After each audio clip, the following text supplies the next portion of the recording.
Hello everybody and welcome back to Encounter Roleplay. My name is Will, I'm a D&D sex icon, and I'm back today with yet another episode of Warhammer Beneath Dark Boughs. Our party are in a desperate situation right here, so let's get to it. Let's figure out who we are and who we're playing today. Let's start with our Dungeon Master, Mr. Jim Davis. Jim, how you doing, my friend? I'm doing great. The party is indeed in a dire situation, and I'm curious as anyone as to what's going to happen. This is a highlight of my week. I'm really excited to be playing with you guys and to figure out the fate of these witch hunters that we have. Yeah, let's get to it. Let's do it. We also have Mr. Jonathan Pruitt with us today. Pruitt, how you doing, my friend? I am doing glorious, sir. It's the second leg of the marathon today. We are mid-combat. Alero is quickly cutting her own fingers off with her own bow. So, hey, she's right where she should be. So I can't wait to see how this ends and who survives intact. It's anyone's guess. We also have Charlie with us tonight. Charlie, how you doing? I'm doing so good. It's Warhammer Wednesday. I got my favorite people to play with here. Yidris has had some swings and roundabouts going on. Hopefully today she can actually get down to business with the sword, make up for her lost flail. I'm just super excited for this fight. I have all my fingers crossed that we're going to make it through, because we have a big ritual to stop. Oh yeah. Awesome. We also have with us tonight, who's also just the proud new owner of 2 Wild Magic Surges, Alice. Alice, how you doing? I'm doing great, thank you. Again, I've been looking forward to this all week, and this is my favorite game at the moment. Hoping we'll survive and intact. This is kind of Nora's thing, so I'm hoping she comes out alive with all her limbs. But yeah, can't wait. Yes. Absolutely. And last but not least, we have Gareth with us tonight. Gareth, how you doing? I'm good. I've just realised that this shirt and my beard makes me look like I have no neck. It's just kind of all one part of the same body. All face. All pretty face. Yeah, just all face. There we go. That's all I've got. Amazing. It's a beautiful face, though. It's a face. So, as for myself, I will be playing the Fire-Thirsty Witch Hunter, who is trying to keep it together, despite just beastmen coming every which ways. Another Wild Magic Surge on Alero coming in from Biohazard. He's just trying to hold this team together, because he will turn this witch hunter around. He's not afraid.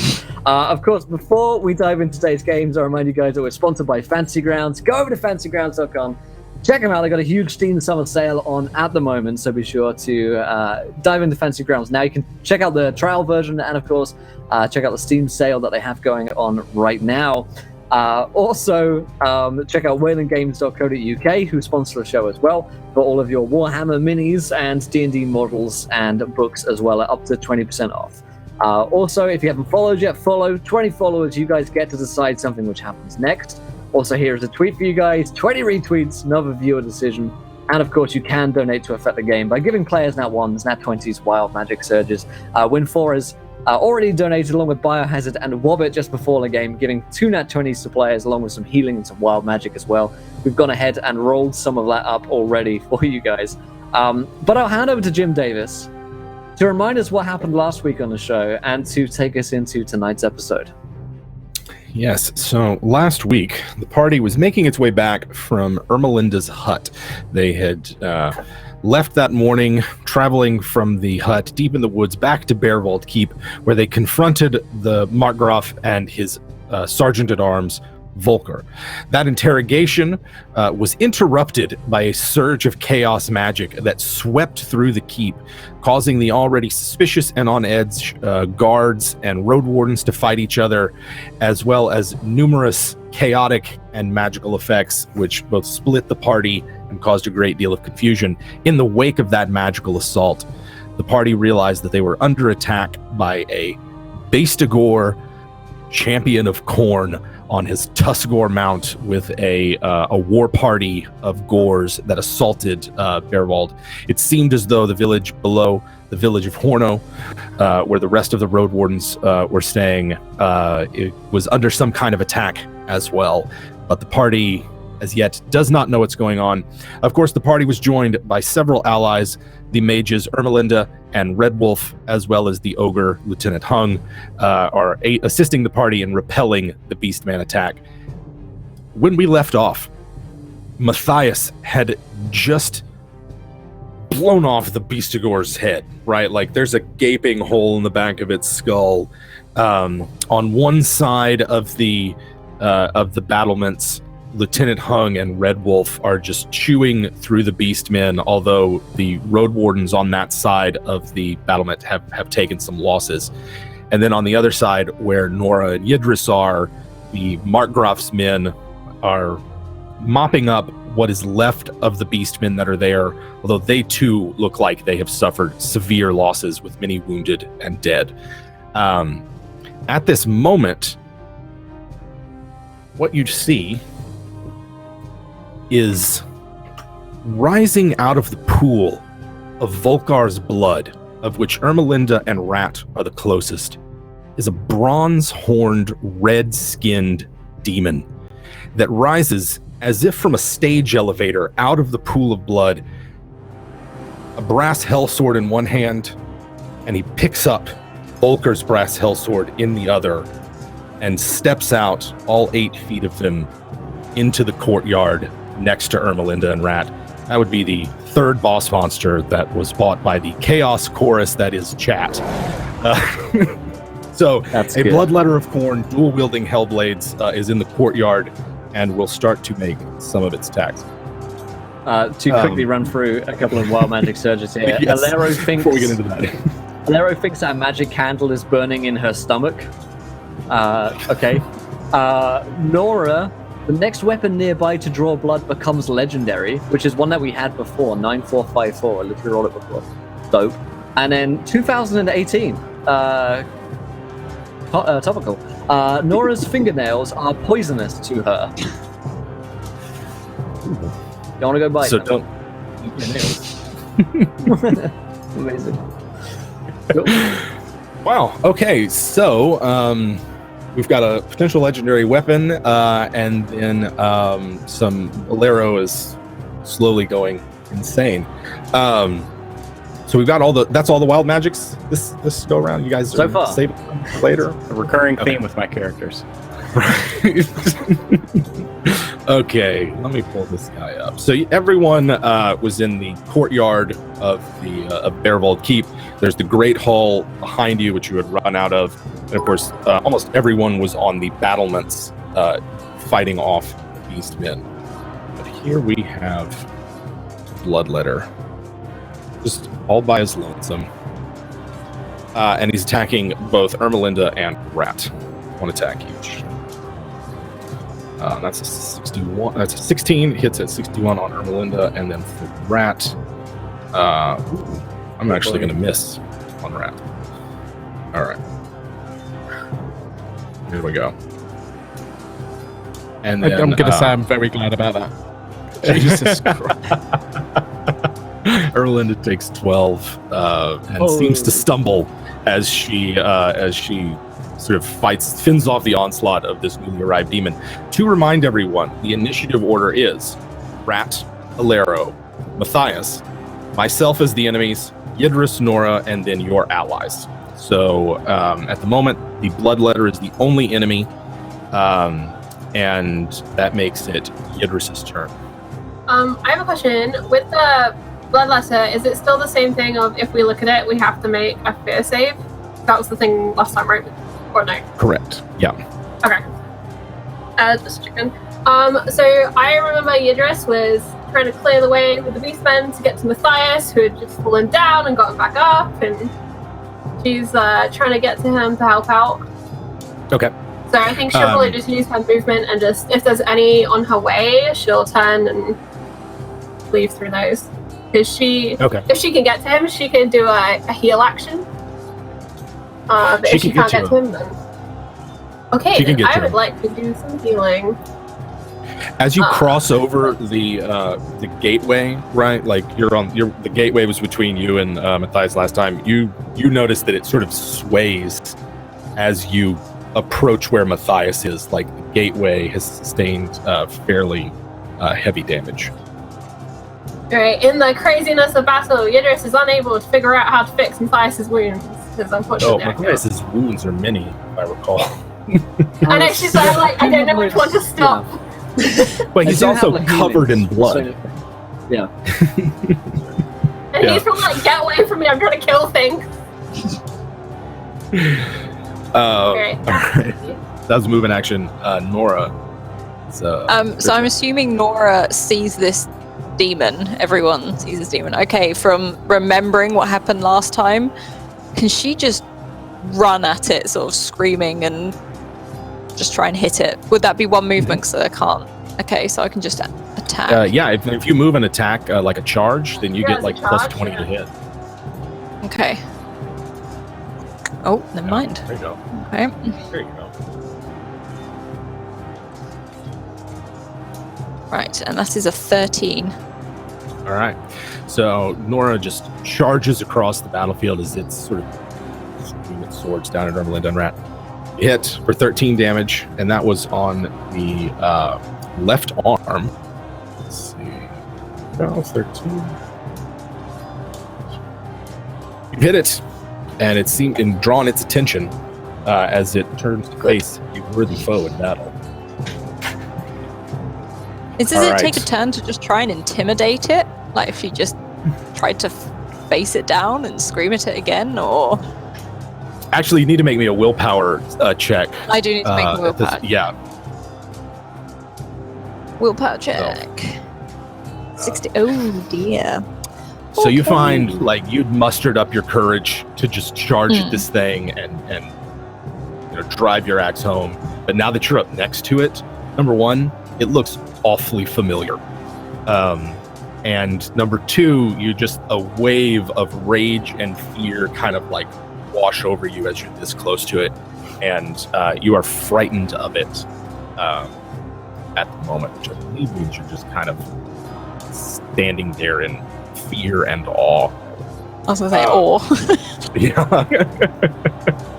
Here we go. I don't know, Pruitt, do you have your core book handy? Yeah. Your brand new fancy second edition core book. Would you mind looking up fear in the Dungeon Masters section for me? Sure. So that's the end of that is the end of Nora's turn. We have got several others. Ermelinda recovers from the attack on the by the bloodletter and lashes out with one of her spells. Except I think, she's not going to do that. She instead moves over to help and assist Rat in whatever he's doing. She's not going to use her magic at this point. And then Red Wolf leaps down off the battlements and moves to confront the bloodletter herself, changing from a bear to a wolf as she pads around the courtyard and circles around this thing. So all you need to do is make a willpower test when you want to attack it, and if you pass, then you're okay. Okay. It's not like terror. Terror is bad. Fear is kind of annoying. Yeah. Thanks. It's Rat's turn, top of the initiative. Rat kind of steadies himself. He sees that kind of... I guess I can see that Nora's maybe got her axe held a little bit lower and just not kind of acting, and Rat realizes that he really needs to do something, so he kind of whispers to himself, "This is it. Don't get scared now." And I'm going to try and attack it. Would you like a willpower check first? Yeah. That is a failure. Yeah, it's terrifying now that you're up next to it. Like, Rat was far away the first time this thing showed up, right? Like in yeah, he was quite far away. Yeah, I think he arrived to it dying. Yeah, right. With it on top of you, all 8 feet of its spindly limbs and sinewy muscle, with wielding these giant swords as if they were nothing. It's quite a different matter. And Rat is sort of overcome with fear right now. So you may not move, fight, or dodge that round. And any reactions on Rat's part? I guess he'll just start fumbling. Can I use the rest of my action to start trying to reload my pistol? Yes, I can let you do that. It was just like shakily reloading your pistol. Yeah, I'm doing this in the middle of combat, and I imagine it's all over the place. But I think this is my only hope. All right, Alero. So there's a demon. I'm atop Nisa. Alero's just going to, as she pulls up the bow and draws back, kick Nisa to start charging the demon, and I'm gonna fire off 2 arrows as Nisa's charging. Okay. And to send it back where it belongs. All right, the courtyard's not that big, so Thanks, you will only be able to fire off 1 before like Nisa gets there. Okay, can I fire off an arrow and then kind of like hop off of Nisa as she charges in? Yeah, that's going to be a challenging athletics roll. Okay, cool. But yes, you can. So go ahead and give me your first attack.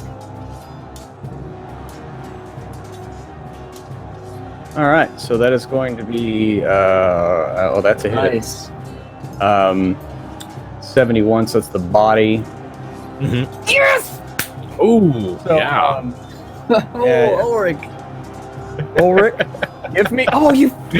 Oh, what a Seriously, that was a bastard! 10 that rolled to a 4. What a bastard. So anyway, 18 with 1 armor piercing. I forgot to say I was gonna spend another wound, but I didn't say it. So that's Okay. 18 damage, and then you said damage. athletics check, or That's another boss and monster. agility.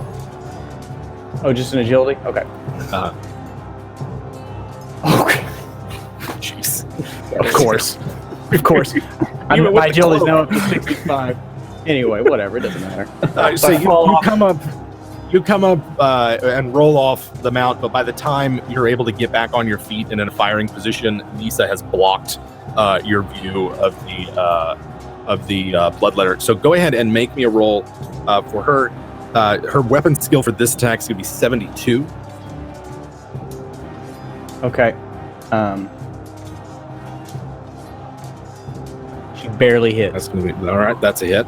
86 is also right leg. That's appropriate. And then damage is going to just go ahead and roll me a d10.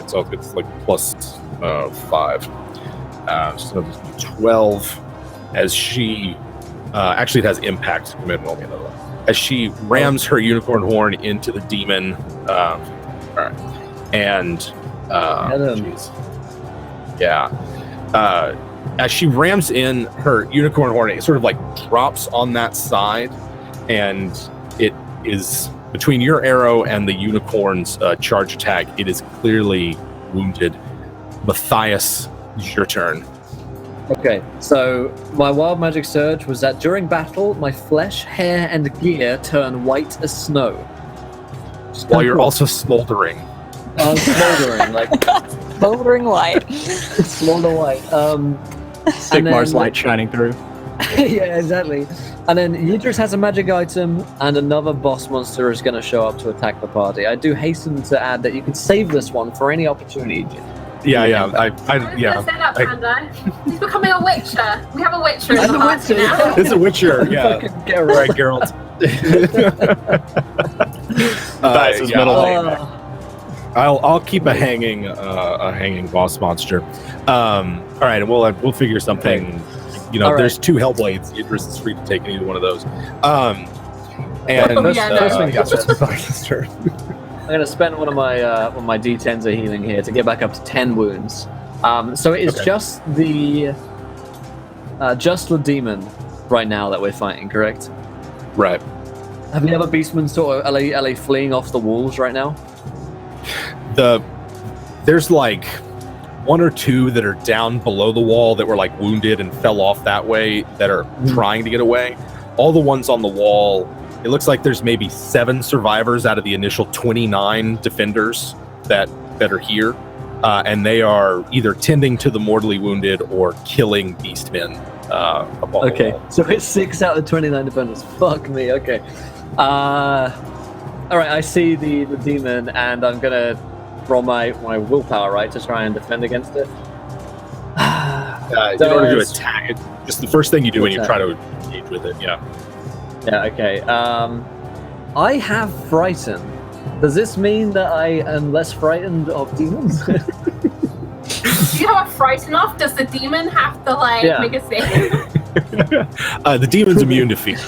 The demon's yeah, if you had like frenzy would make you immune to fear.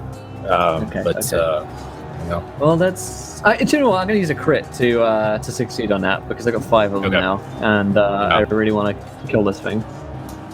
So I'm going to turn on it with Sigmar's light coming out of my eyes and all over my skin and my hair, turning me white. And I've got 2 shots left in the pistol, so I'm going to use 2 nat 20s to shoot this thing. Because it's what I would do. Nice. 2. All right. So the D10 of damage. These are like headshots. Oh, Ulrich, baby. Oh my god. Oh my god. Oh my god. There's not a demon. Oh, daddy. Okay.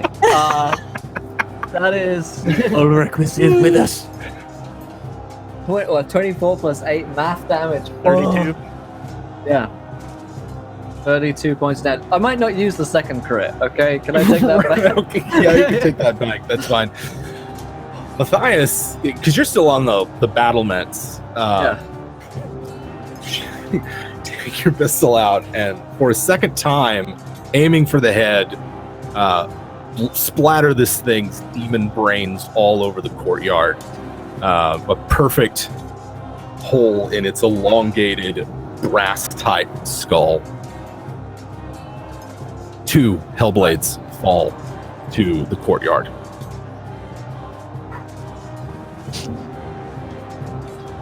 Fucking A. I holster the pistol. And for a brief moment there is respite. Yeah. Okay. I'm reinvigorated by the the death of this creature. Yeah, whoever's turn it is next, I guess, or unless we're out of combat.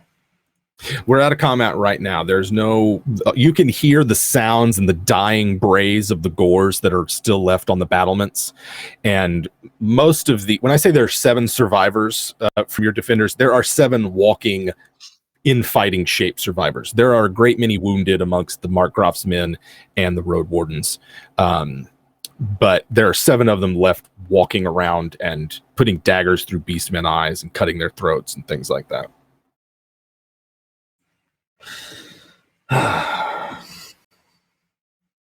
What about these things? Rat points down to the swords. They're just going to keep coming. We cannot leave them for the enemy to wield. You saw what happened. Their power compounds every time they come back. Oh, and Alero kind of clutches her stomach a little bit. Got a little heartburn. Mm-hmm. Is everyone okay? Who's injured? And for the first time, Alero looks at her hand and immediately I am fine. And she goes to try to hide and wrap her hand up as just blood is pouring out of it. Nora's she's not hurt, but she's sort of trying to shake off whatever the feeling of fear, and she sort of almost blushes a little bit out of pure embarrassment that she faltered at this point and just walks not away from the party, but a distance until she can sort of calm down and sort of regain herself again. Yeah. There is a kicking anything as she goes if there's something still twitching alive. Mm-hmm. Now that this thing has dissolved back into an even larger pool of blood, this being the second or third time you've encountered demons, their otherworldliness is starting to grate on your sense of reality, and everyone has an additional insanity point. Oh, that's 4 for me now. Clock tick. Oh, me too. Anybody up to 6 yet? 6. Oh shit, Yidris. All right. What up? So for Yeah. Yidris, I need Yidris to make me a willpower test. If you succeed, nothing happens, but you still have 6 insanity. Right. If you fail, all your insanity is erased, but you get a disorder. So what Yidris is doing right now is she's just patching up her injured arm as best she can because she didn't really have much time to dress it properly, and then she'll be helping anyone injured that's nearby. And she goes insane. Yeah, Oh, she does. shit. All right. A couple things happen. Oh shit, I just realized I could have used a gnat to pass that. Yeah. Couple things happen. As is the way of chaos. The Need to next play more time you Cthulhu. read the next time you feel the compulsion to read your book, Yidris will understand it. And the second one, and this is something I'd like for us to maybe talk about backstage, because I think there are 2 disorders of which Warhammer has their own shit for, that I think would be appropriate for Yidris. One of them is sort of like of sort of violent paranoia in which you assume everyone is out to get you, and the other is sort of delusions of saviorhood, in which you think you were perhaps blessed and destined for greatness. I think both of those might be appropriate, but I will let you sort of mull it over for a minute. In the chaos of the aftermath, Yidris has a bit of a breakdown. What's everybody else doing? You guys have like D10s of healing to use if you need them as well. I'll say Yeah, like Ermelinda and others can come along and help heal up that way. Yeah, Alero doesn't want anyone to really find out like the extent she went through in that fight and what she did to herself, and also this burning sensation. And so she remembers that somebody gave her like a jar with like some healing tincture of herbs and oils and whatnot, and she's gonna kind of just walk over and drink her healing potion. Okay. So that heals 4. So that heals 4. And just go and get that out of the way. And yeah, that's fine, Yidris. I think all right. You've got a 4. Roll me a D100, Pruitt, as your wild magic surge that will trigger a chaos surge when you heal yourself. Oh boy. That comes out.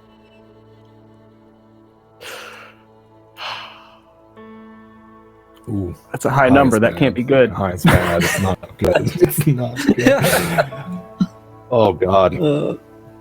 This is where I kept my character kills herself. Yep. Yep. Yep. I've been playing with Jeff too long. 83 is demonic possession.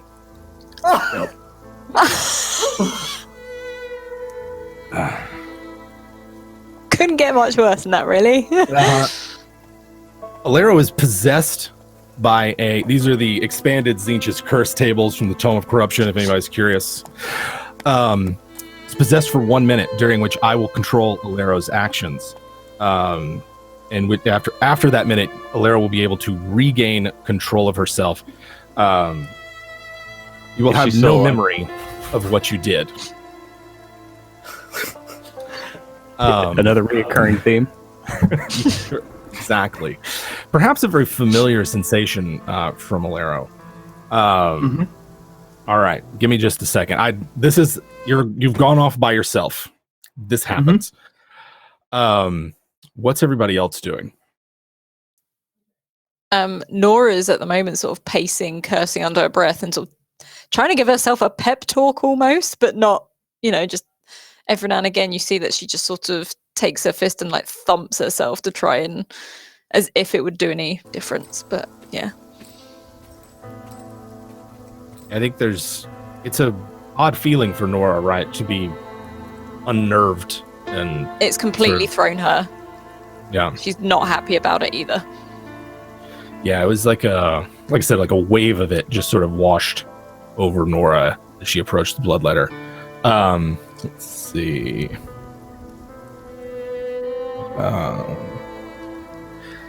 How about Rat and Matthias? I go to check over any of Rat's wounds. Rat, are you okay? As you get to Rat, he asked the question and no one said anything. So he is currently picking up one of these brass swords, trying to move it away. Rat, it is best that we do not touch those now. They're gonna keep coming. They're summoned to this thing. We can't leave it behind us. Help me pick it up, Matthias. It's heavy. Which can you help us destroy or sanctify this artifact? I look towards Ermelinda. I couldn't. Yeah, and to the two of them, knowing that I couldn't destroy it before myself. The two of them look at it. There is nothing in our power that could destroy it. Wizards of the College of Light, perhaps, could unmake it. But it's beyond our power. Ermelinda speaks up with that, and I can bury it deeper than you were able to. What would be best? Can we not wield it and use it against them? It seems like a pretty good sword. Both of them give Rat a look of like, what in the actual hell are you talking about? I narrow my eyes. Have you never heard of fighting fire with fire? Rat, Hung can dangerous. carry one. One does not fight chaos with chaos, Rat. One fights chaos with justice. Sigmar. It is best that you bury them. But how long have we got? They could be at the gates again at any time.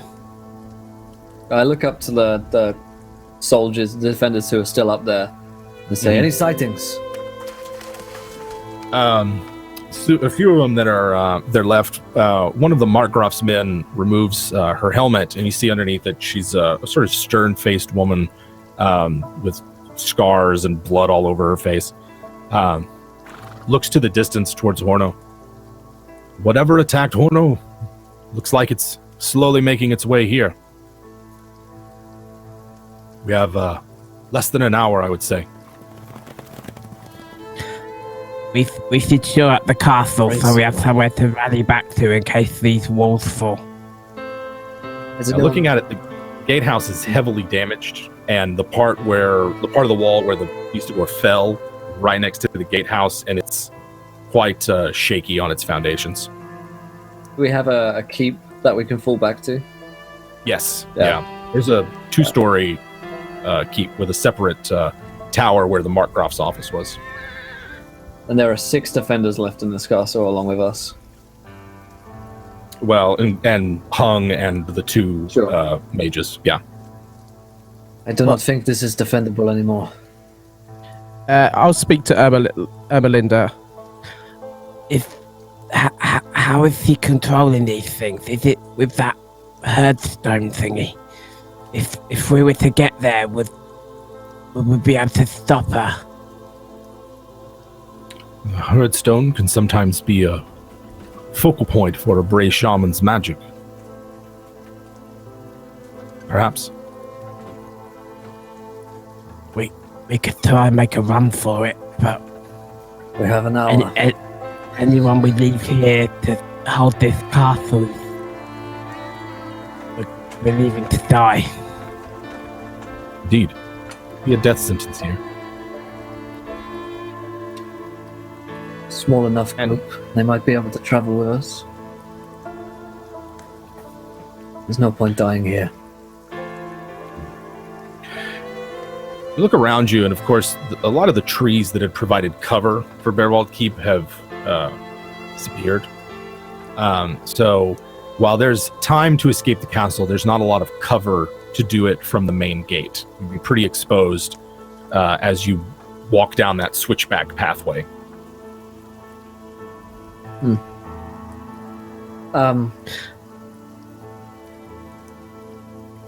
It's maybe one of the soldiers knows about a sally port or another exit. So I'll let that woman who kind of called down to us before say, "You there? Do you know of any other ways out of this castle or keep? Anything the Markgraf has?" Aye. In the cellars, there is a passageway that leads to a postern gate down at the base of the hill. Good. Dwarf built. Well, that is the way out of here for us. There's no way for us to stand and fight here. Only death. We must find this herdstone and stop them before the ritual can be complete for their festival. Okay. If anyone wants to stay behind, they can. Matthias, I think maybe everywhere in these lands can see this castle and they look to it for safety. We need to warn people that this is coming. I think we need to burn the castle. I think we need to show everyone that they're in grave danger. That would be a fair warning, and would be a fitting end to the Markgraf's machinations here. Is it wooden keep here, isn't it, right, a Bevold? Yeah. Yep. Yeah, So, because that's why we were worried about using it. Yeah. It will take us some time, but perhaps 20 minutes or so to set enough fires to let the whole thing burn. Perhaps we'll stave off the rest of the hordes as well. You're there, and I'll organize the 8 or so people who are left to start making some fires around here so that we can escape through the sally port. Okay. Let's see here. Where's... All right. The remaining, those that are walking wounded and at least can sort of help continue, there are a great many of them that are just deciding they can't come with you. There's no way they could keep up. And some of them are considering either meeting the enemy sort of at the gatehouse and doing what they can, or otherwise staying behind. Bless them with Sigmar's blessing for those who are about to die. Ermelinda buries the Hellblades deep, and at this point, Red Wolf takes the form of a hawk and flies off. She's a woman of very few words, but Ermelinda is sticking around. So how long do you sort of stay out here in the courtyard, kind of organizing everything? Ideally, as little time as possible. Maybe like 20 minutes to set enough, set enough fires and bandage up any wounds, and then move to the cellars. Okay. In Alero comes the back chaos. during this. Yeah. Oh, sorry. Oh yeah. Let's get to Yidris first before we return to Alero. I was just gonna say, in the chaos of them kind of trying to deal with the dead and stuff, Yidris was kind of going through the motions with the healing, and she slows to the stop as her mind is kind of blinking at her again that she needs to get to the book. Otherwise, it's gonna disappear. It's gonna not exist anymore. And she'll reach into her bag, and her eyes are kind of on the horizon because there's a lot going on in her brain. And it's as if she can literally see the Chaos Army is just coming for the keep, but more than actually really there. And she'll take out the book and she'll start frantically looking for the answer that she knows isn't it. And you can get to Alero now. Okay. Nothing to do with me anymore. Nothing good happens when you're Yidris is in a corner somewhere reading her book there. When Alero returns, we lose Will. Yeah, he might just popped out. I'm sure he'll be back. Yeah. All right. Yeah. Alero comes out, bow drawn, and I would like Alero. First thing, I would like you to make me 2 attacks against Ermelinda. Alrighty. Roll shitty. Oh, fuck. Okay. Yep. 2 hits. All right. 2 hits. Yep. Yep. And I guess you want damage now? I do want damage, and they are using good What? grief. The fuck just happened? Jesus, steady on. What the fuck just happened? How did I get in there? Shit. Okay, for some reason a 44 got typed into my damage. All right. Let's try this again. Still not good. All right. Yeah. So, you would have used your the My bloody possessee thing? is using your bow to its fullest. Awesome. Yeah, So I take 2 wounds. that's correct. Yeah. I'm gonna need you to go ahead and shoot that bow again on Saturday. Oh my god. Here we go. That, and then the second one was 2. And now we're going to roll initiative because Alero has walked out of wherever you had gone off, and the first thing you do is send 2 arrows right into Ermelinda. Let's go ahead and roll initiative. I'm so sorry for all of this that is about to happen. Man, I'm about to go out like Bonnie and Clyde, all in one character. Sundance and Butch. Yeah, I think last time I mentioned I don't know why we roll initiative because it always ends up being the same. Pretty much, yeah. But it does seem as though it's Rat, Alero, Matthias. Yeah, Rat, Alero, Matthias, Yidris, myself, then Nora. All right, Rat, you've seen this. Alero comes out firing. How far away is Alero from me? Alero is within a move. Y'all are all around the courtyard. It's not that large. Can I just kind of sprint towards her and try and stand in front of her bow, like grab hold of the bow and try and wrench out her hand? What are you doing? We've sorted all this. Yeah. Go ahead and make have Alero and Rat make the opposed agility tests to see who can like grab a hold of the bow and keep it out of the other's possession. Good God. You could both kill this, right? Oh, Rat. No, Rat. All right, so Rat tries his best, and yeah, Alero, it's your turn. It is. Yeah, you are going to move out of combat. Just, Rat, if you wish to attack, you can. Alero is not attempting to defend herself as she leaves combat with you, and puts 2 right down the bowstring at Rat. Oh, Jesus. So, I'm guessing that I don't know she's going to fire when she kind of backs away a little bit, so I'm guessing I don't want to hurt her. Okay. That's one hit. I can try and dodge 1, right? Correct. I will attempt to dodge out of the way of the first one. That is a success nice. for me. So Alright, I dodge out the first yeah. one, and I imagine like she's guessed the path of where I'm going with the dodge. She sees me do it before, and so sicks me right in the back or something like that. Yeah, right there in your left arm for 10 damage. Does this have? Yes, with 2 penetration. So it's So I take 6 wounds. correct. I imagine like It's fine. there's a horrific scream from Rat as he's actually been stabbed in the back with these arrows. So have I witnessed this, or am I turning around and just seeing Rat screaming with an arrow in his arm?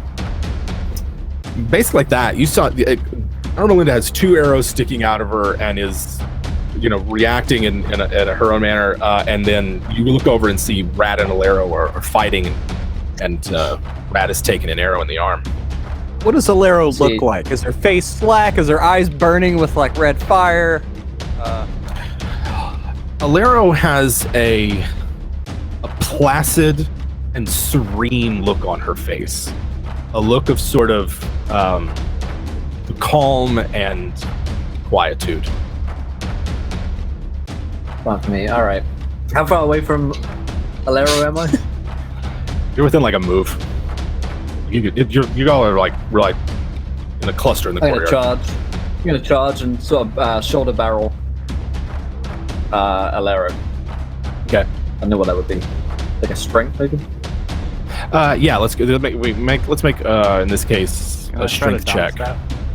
Do I get a Can. bonus to strength for charging? If you're charging, I'll give you the same bonus you'd get to weapon skill plus 20. Okay. Oh, yes, success. Standard success. Yes. Fill the shit out of my dodge. Sure did. All right, so Matthias plows into Alero and knocks Alero to the ground. Alero, make me an agility test to see if you retain control of your bow. And it's about to be Yidris's turn. I do. All right, still got bow in hand. Yidris. Yidris is frantically reading her book. She knows the answers in here. Her back is to the fight. She can hear it like dimly, I think, but mostly it doesn't exist in her mind right now. She's just reading the scrolls, reading about the astrology and the things you mentioned were in here, trying to figure out what it all means. Nice. By the way, am I still smoldering, or is that stopped? No, Always you're smoldering. still I still, Smoldering. okay. Yeah. Where's my shit real quick? Just grasping at straws to show that it's not Alero who's controlling right now. All right, let's see if this works.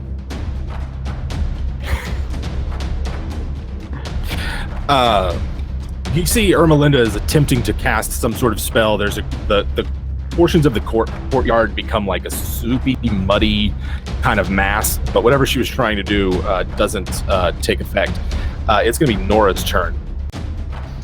Okay, so am I right in thinking Alero is now on the ground? Yes. Because of her. Okay, probably hearing Rat yell out and Matthias charging, it snaps her out of whatever moping she was doing, and she just hares towards them. And to be honest, she tries to pull Alero out and just knock her out and just punch her straight in the face. Okay. Yeah, just a straight up punch is you can just use your knuckle dusters, and then I believe a specific strike to stun is a special kind of attack. Roll weapon skill for me. Good. Okay. And Alero's going to need to make me a toughness test if this succeeds. Oh, That's can I nice. re-roll if I use is it a fortune point? Sorry.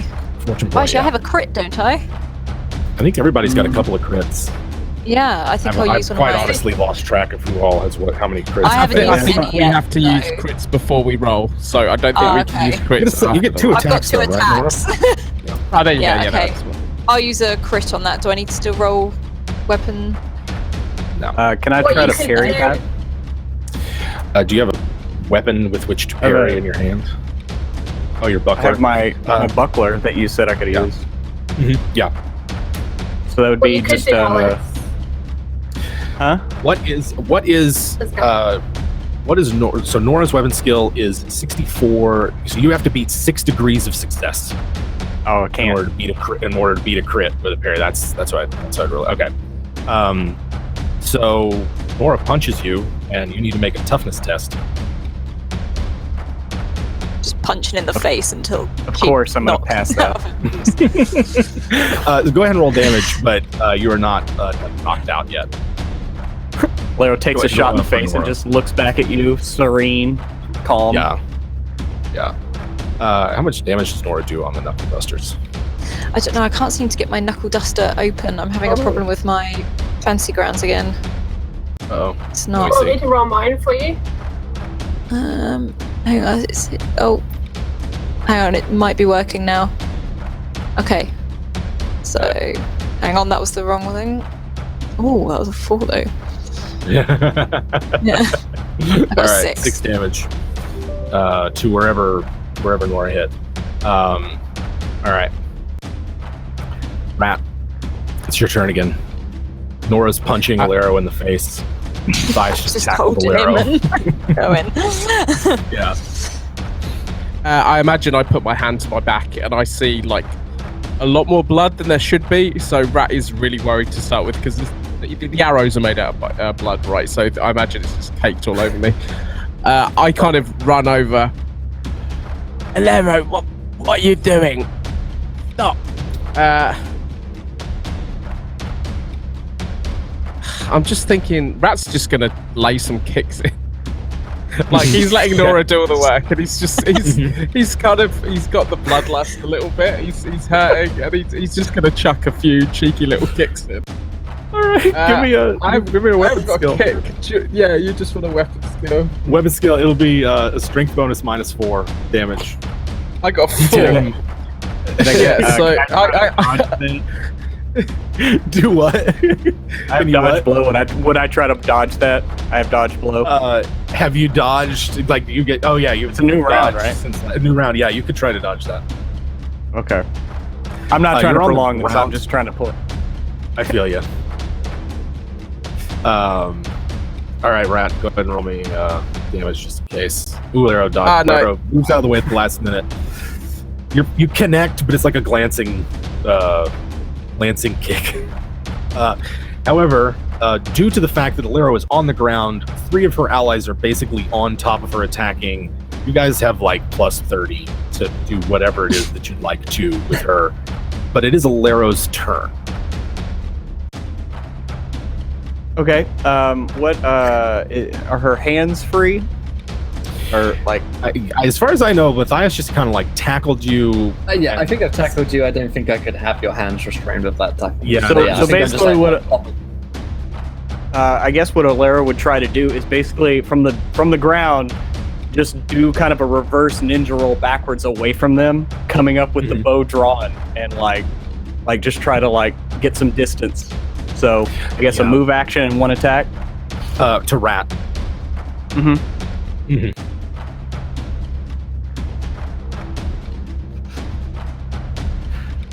Yep, that's a hit. I don't want to roll it. I'll try and. You've got to dodge if you want. Please dodge it. Only 6 damage. Okay, so 2 AP, right?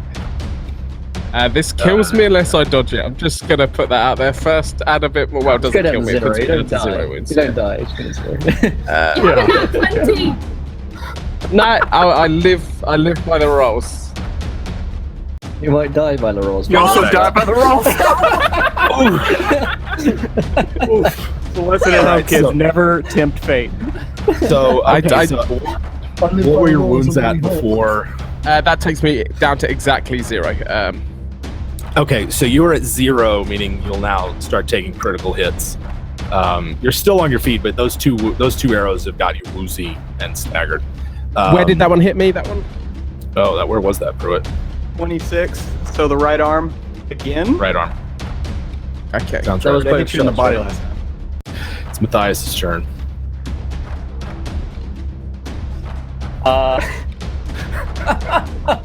So I see like Rat like almost die from the arrow of That Alero shoots at him.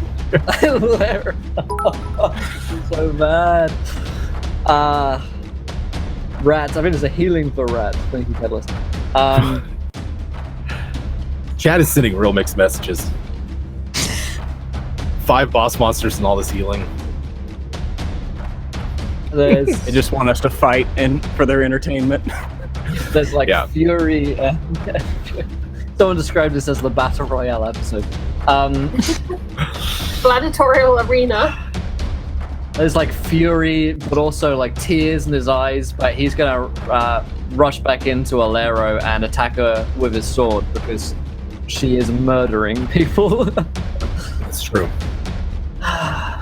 That's a miss. No, Alright. that's a hit. Sorry. That's a hit. Sorry, Yeah, Yeah, that's you it. get plus Yeah. 30 as well. Oh, I could have missed. Okay.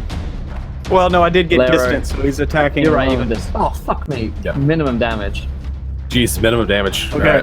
Alright. I was at 3, so that takes me into -2. Yeah. -2. Okay, all right. So Alero gets a crit. That's with your sword. Yeah. And that was Yeah. 276. That's A body. a body shot with sword. Go ahead and roll me a D100. Oh, sorry for it. I kill all the characters. Matthias, aim for the heart. Oh, that's a Oh, How many did it take you into negatives, Pruitt? Okay. Damn. All right. Matthias's weapon slices deep into Alero, splitting several ribs before severing the spinal cord and lodging in a vertebra. As you yank loose your weapon, the Alero falls to the ground and must make a hard toughness test that's at -20 or die immediately. Crit it.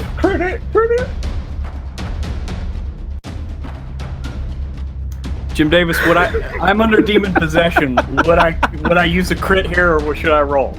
You tell me. Part of me wants to roll, but that's just me. The demon possessing you is gonna have to roll.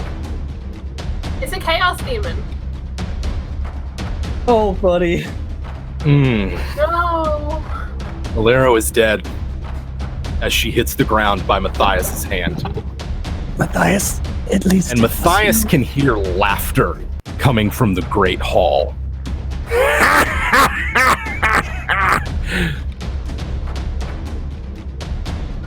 Alero. I spin towards the Great Hall.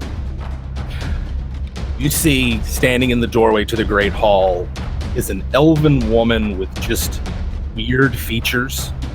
But she has the legs and feet of a beast man. She's sort of satyr-like in these sort of tattered robes, but she's looking at you. And Alero, as you die falling, you look upon the face of your mother staring back at you from the hallway of the Great Hall.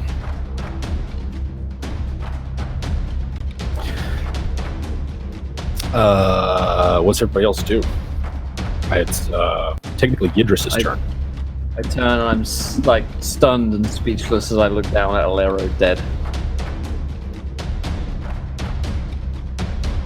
Idris is reading her book.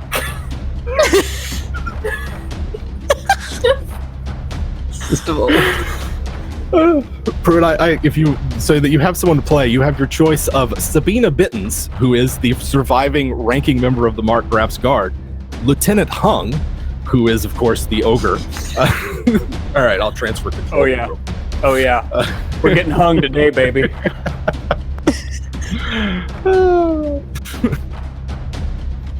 Okay. With Idris, even though she's reading her book, does her sixth sense ability come in? Sorry, Idris, go ahead. Even though she's reading her book and being all frantic and crazy, does her sixth sense ability mean that she can sense the demon? I know that technically she should be able to hear it, but she's in the insanity of what she's doing. But does her sixth sense come off? Make me a willpower test. Yeah, make me a willpower test. Nope. You're engrossed in the Celestine. She could have failed. You are engrossed in the Celestine Book of Divination, which is just a plethora of insights into astrology, prophecy. This guy's got the inside line on who's gonna be there at the end of times and shit. Just a brief aside, Chaos Warrior is always available to you now, Yidris, as a career exit. Just leaving that on the table there. I also have a 10 Wild Magic Surges for that. Thank you, Robin. I think another Wild Magic Surge came in earlier as well. Thought I saw one pop up. Yeah, I do. I've got 11 of them to roll. Okay. Let's take care of that. Yes. Hey, Jim, can you help me get hung again? Oh, did you miss him? No, it just disappeared. Like he was there and then gone. Oh. Story of my life. I think I probably closed him out whenever I had him. So if you can save him to your hop, we'll do. Where is this? 30% of men over 30. There we go. All right, so Matthias is taking care of 11 Wild Magic Surges. Are we now? Yeah. Yidris is reading her book, and Alero's witch is taunting you, seemingly taunting the party from the doorway to the Great Hall, which stands, of course, where the postern gate is that you guys were about to enter into. I will. We can take a brief pause in the action while we deal with the wild magic surges, and then we'll see what happens after that. So, first one, a featureless black slab appears nearby. They see an obelisk, it looks like. With a tombstone that says Alero. Right. Oh, wild magic for Hung as well. For Hung. Wild magic. Hung also has the one about turning someone into iron. Anyway, sorry. That is true, yeah. Pretty metal. Also, I react violently to anyone who touches me. Accurate, right now. Accurate. Don't touch me. Fairly accurate. Also, everyone within 50 yards are dressed like pirates. I mean, this is Warhammer, so it's kind of, they're already halfway there. Already got Amazing. eye patches. And a parrot flies up on everyone's shoulder. The next one, I attempt to strangle all trees within 100 yards. Does Califar count as a tree? There's no trees. the trees went away. The trees They all went away. A A moment of mercy. I also react violently to anyone who eats in front of me. Just anyone in your presence is just not like, welcome. touch me. Don't eat in front of me. Don't you even fucking eat in front of me. Touch trees. I suffer severe frostbite the next time I touch metal. Ooh, that's kind of cool. Ooh, that's gonna be bad. Okay. Damn it, Mecha King. Let us know who for. 6494 Matthias. I race towards the nearest library and try to burn it down. Does the mark That sounds appropriate. I'm burning that shit today. That's amazing. My next one. I am sealed in a pine coffin. The one that Did I throw it up? Nora puked up. I was saying, did I throw it up? Foreshadowing. If I eat raw meat, it increases in volume by a factor of 10. Could be handy. Could be handy. These small bites, limber spread. The next bridge nearby appears to be of thick fog. Pretty foggy bridge. Cool. 7484. Last one for me. My skin writhes and pulses while I am eating. That's horrific. There's a theme here. Well, And it's for everyone. Lieutenant Hung can see through fire, which is pretty dope. Okay, that's kind of cool. And useful. And parts of the great be keep very are useful. catching on fire right now. All right. So none of those struck me as like, holy crap. Well, okay, Castor is sealed in a pine The coffin. pine coffin one, yeah. The pine coffin one's a bit kind can of bring it Okay, in we whenever, save though, the like, coffin yeah, we'll bring it and in. save the pirates. yeah. Those are I both think saving some. Because we've also got Rat's grave to trip over at some point. And everyone thinking he's a secret caster. Which is I wasn't going to mention that one. I've not forgotten that one. And the next time there's fire magic nearby, it's actually ice.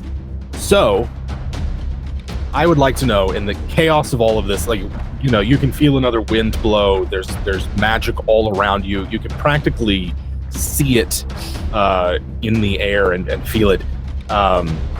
What is everyone doing? And then that's what we'll just go ahead and kick off initiative after that. So, last we heard, Yid was reading her book, engrossed in it. Rat was knocked to 0 by Alero. And have you attempted to heal up or anything? So I think there was a donation healing, so I get to do a 1d10. Okay. So, Jesus, there we go. There you go. Solid amount. You actually have a I second imagine- D10 as well. Oh, lovely, thank you. A second d10. Do you mind if I save that one, or would you like me to use it right No, now? that's no problem. Save it all you like. I imagine kind of seeing my friend die has just sparked me back into life. And is it obvious who is doing this horrific laughter? Yes. Rat's not going to. He's going to pop his pistol out of his cloak, and he's going to attempt to shoot. Okay. We're keeping the same. there's like tears running down Matthias's face as he looks at the blood on the sword and sees that he's been deceived. And I point towards Califar and say, F. Fuck yeah. So rat. You want to roll? Okay, I'm 100% using a crit. There is no way. Okay. I'm not 100% using a crit, crit. and I'm using my pistol as well, which gives a +2 versus witches. Oh yes. It does extra damage versus witches, doesn't it? Let's see if this Let's go to pistol's this going to work short. properly. No, it didn't work properly again. I'll roll another one and we'll pick the... Oh, so close. Nice. So that's going to be 14, because I get the +2 as well, if it is a witch, Nice. which I'm assuming it is. Indeed. Rat's shot passes right through the image of Califar as it continues to mock and laugh at you. Oh. And Rat just kind of screams in the air at frustration. All right. That makes it. It would make it Alero's turn. Matthias, your go. Hung will go last. I don't think his initiative's that great. I race in. I look down at Alero's body for just a moment, and then I race into the hall to where I believe Califar to be. Okay.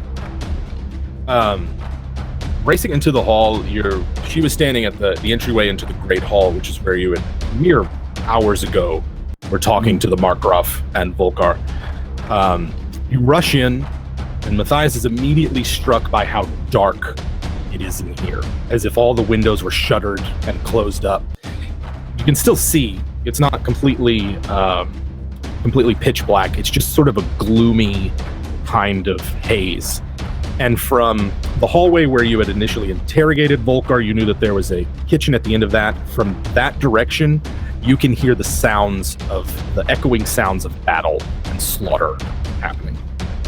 I press onwards to find her.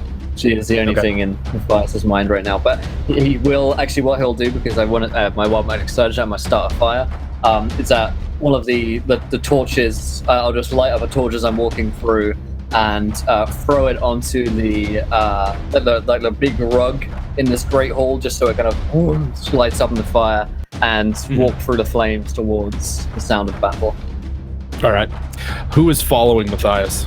It's technically Yidris's turn, but since we're now out of combat, it was revealed to be an illusion. You guys can follow as you like. Sort of Yidris is actually... Nora's following. Yidris is gonna close the Sorry, go ahead. You do.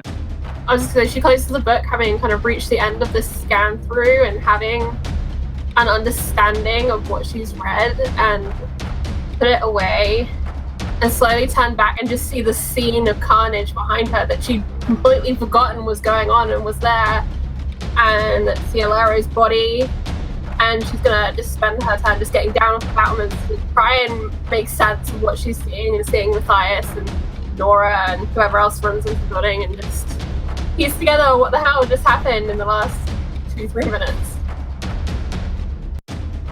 As Nora's going in, Rat's going to kind of pull on her jacket a little bit and point to Alero's body. We can't leave her. At least bring her inside and give her a warrior's death. We can't leave her out here. We're coming back for her, but at the moment, and she just gestures towards it, I think Matthias is going to need our help.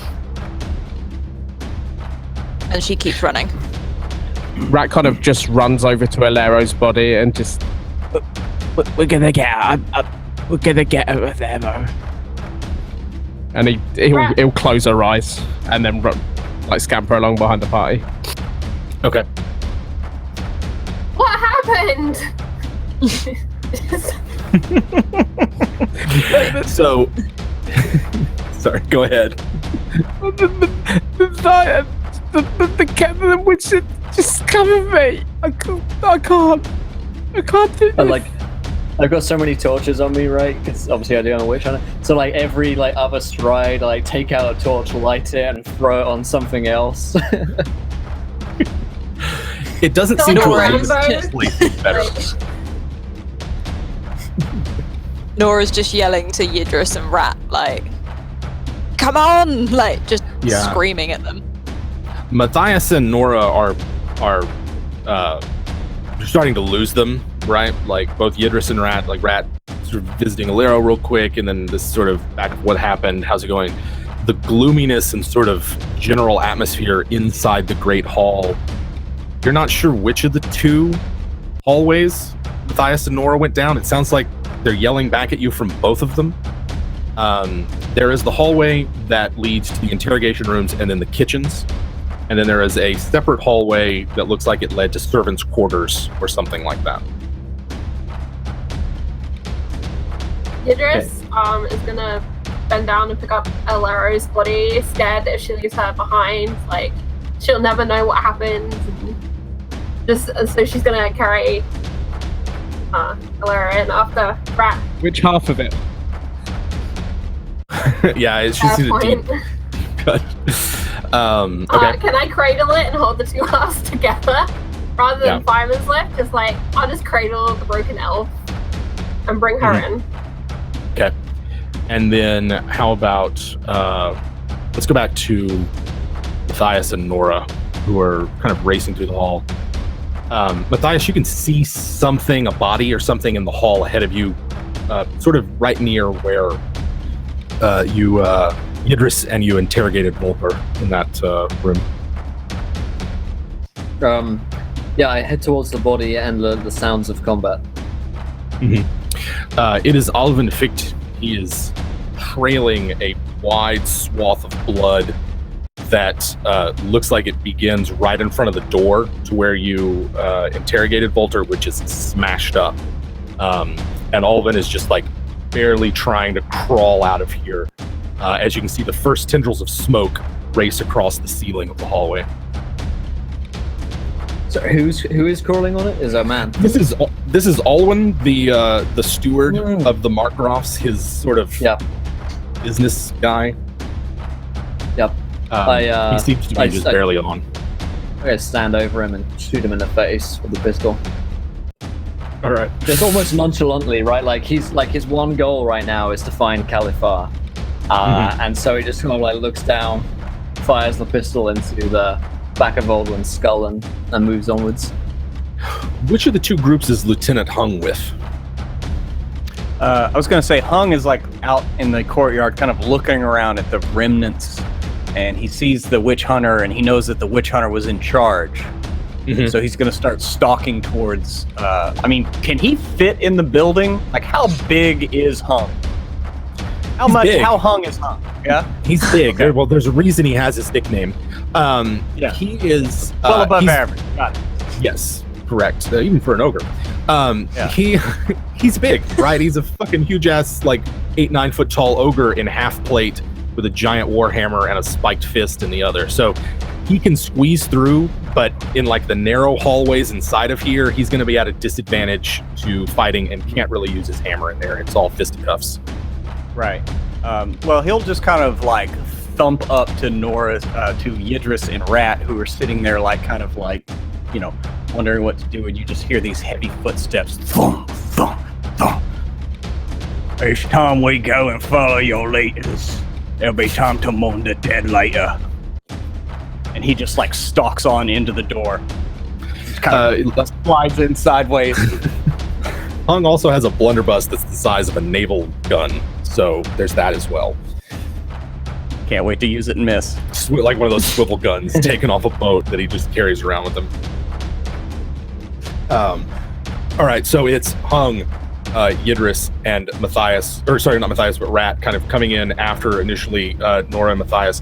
You hear a gunshot in one of the hallways. A hard perception test that's -20, hearing based, will let you discern which of the two hallways it came from. I'm looking at the wrong feed. It's like, why isn't anybody rolling dice? And then Nora and Matthias, you see the kitchen up ahead. Ooh, nice. Rat. Idris. So I kind of jump through Hung's legs This way, come on, I had them. and start leading him. Away. Let's go. Okay. You want to get up on my shoulders again? I know your head is this far away from the ceiling. Yeah. Kind of like his head's kind of bent over a little bit. You're like a baby Bjorn in the front. Just shoot your pistols out of it. A papoose. All right. If we see the kitchen, Matthias is headed down to the kitchen for sure, where he is combat. You see Nora will a- be. Oh, sorry. No, go ahead. You're right behind him. I was like, Nora is just behind him, not wanting to be in front because she sort of imagines he'll probably shoot her as well if she gets too far in front. I'll be reloading pistols as I go. Okay. Inside the kitchen is just a bloody mess. There are people hanging from meat hooks. Someone's got a cleaver through their skull. Someone's been pushed into the hearth and is half burned. It looks like they turned on each other because they haven't been dead that long. Some of them are still dying, in the process of dying. That is what Nora and Matthias see. Idris, as you're carrying Alero sort of out of the Great Hall, you hear the door to the outside shut. What does Idris do? As in the one behind me? Shut? Correct. Yeah.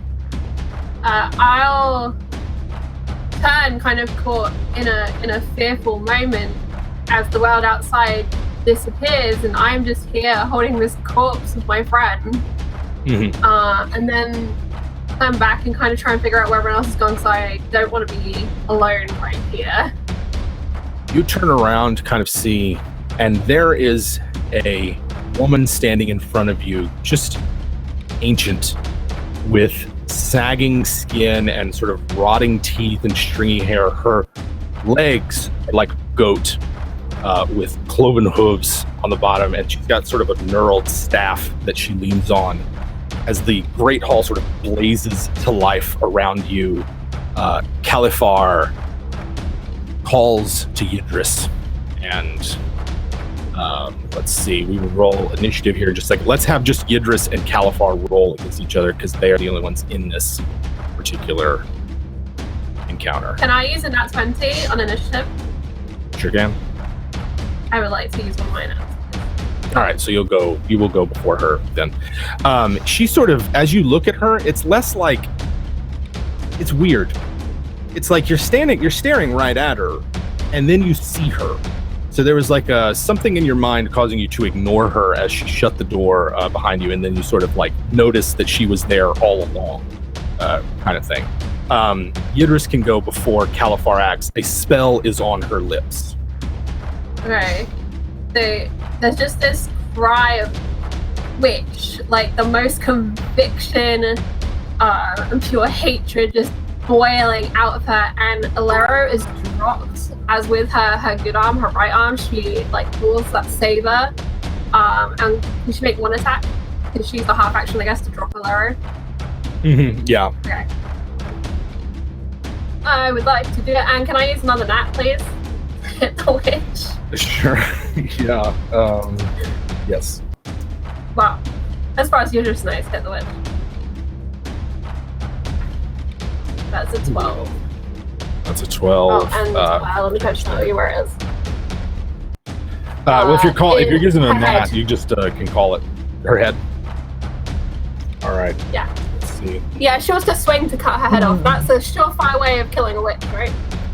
Sure. Idris what she Roblero slashes out, and she has otherwise no defenses, and she takes that's 12.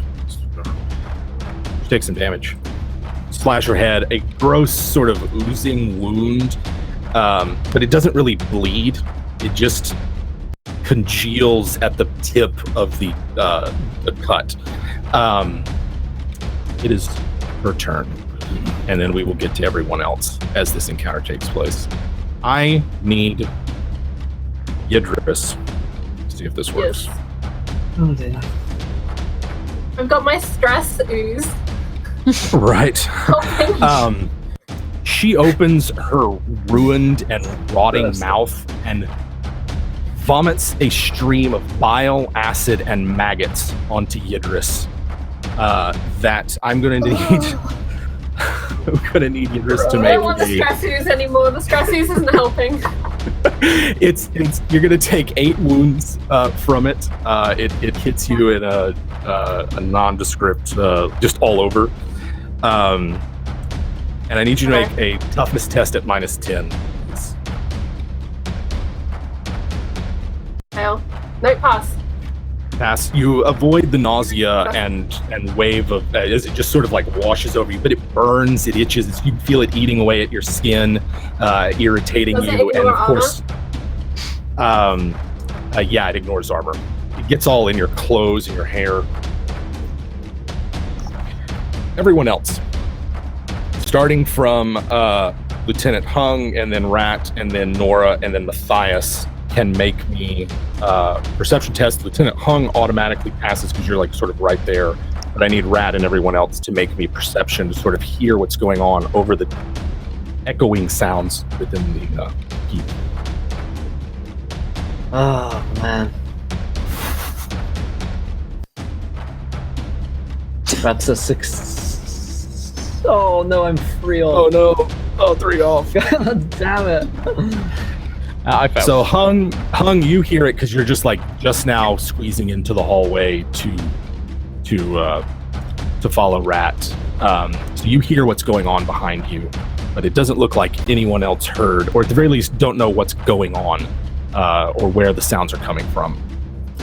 Okay, yeah, he'll just kind of like hear that and be like, "Hey, what's this in?" And like kind of duck back outside, like knowing that there were only a few people out in the courtyard.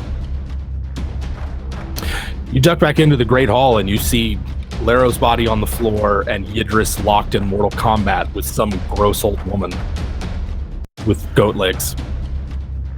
And he like starts screaming and like building up momentum as he runs towards him. Okay. Rat can definitely hear this.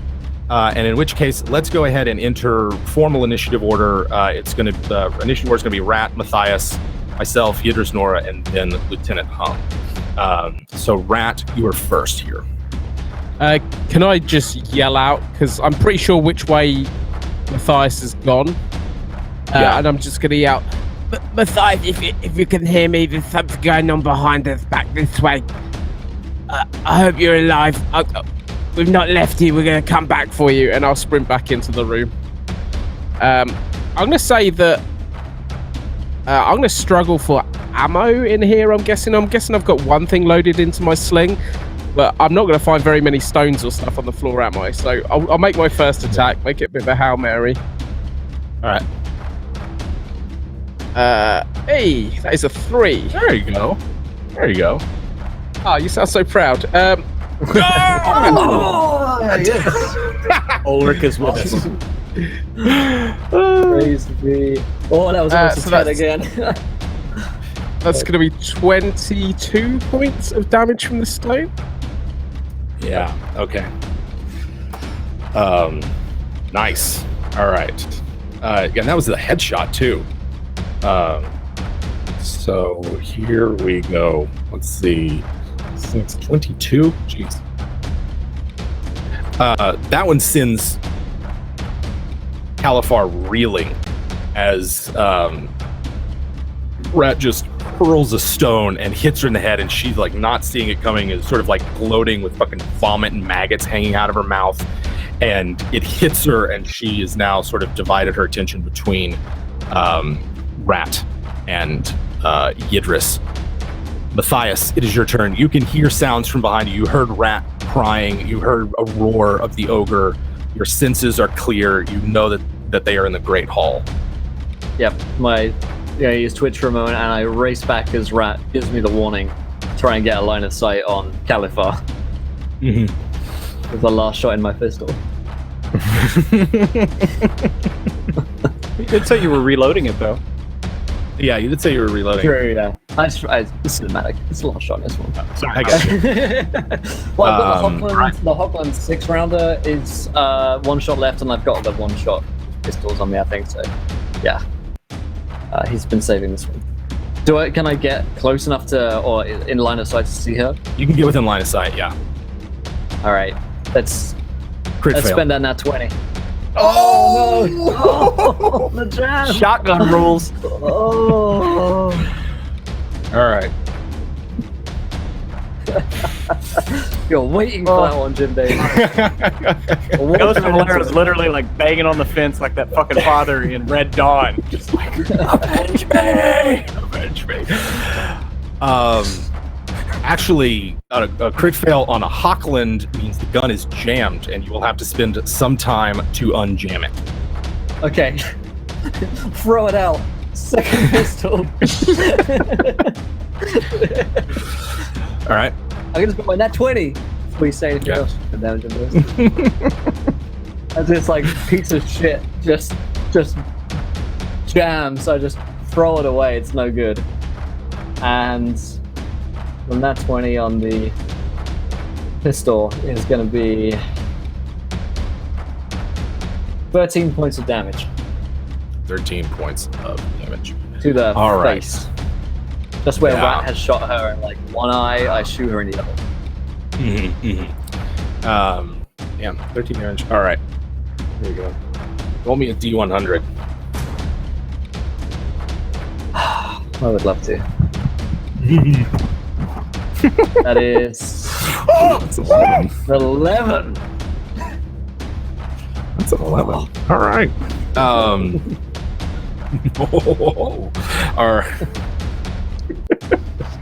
There is a roll me another D100 here. That is a 91. Okay. So your shot takes off her lower jaw as it blasts itself free, and it just a spray of blood and the remnants of her spell go spraying across the room. She falls back. It does not appear as though she's dead, but she is missing from like here down as it's just ripped away. Nice. Yeah. Here we go. She's going to cast another spell. Let's see if this works or not. She disappears from view. Whoa.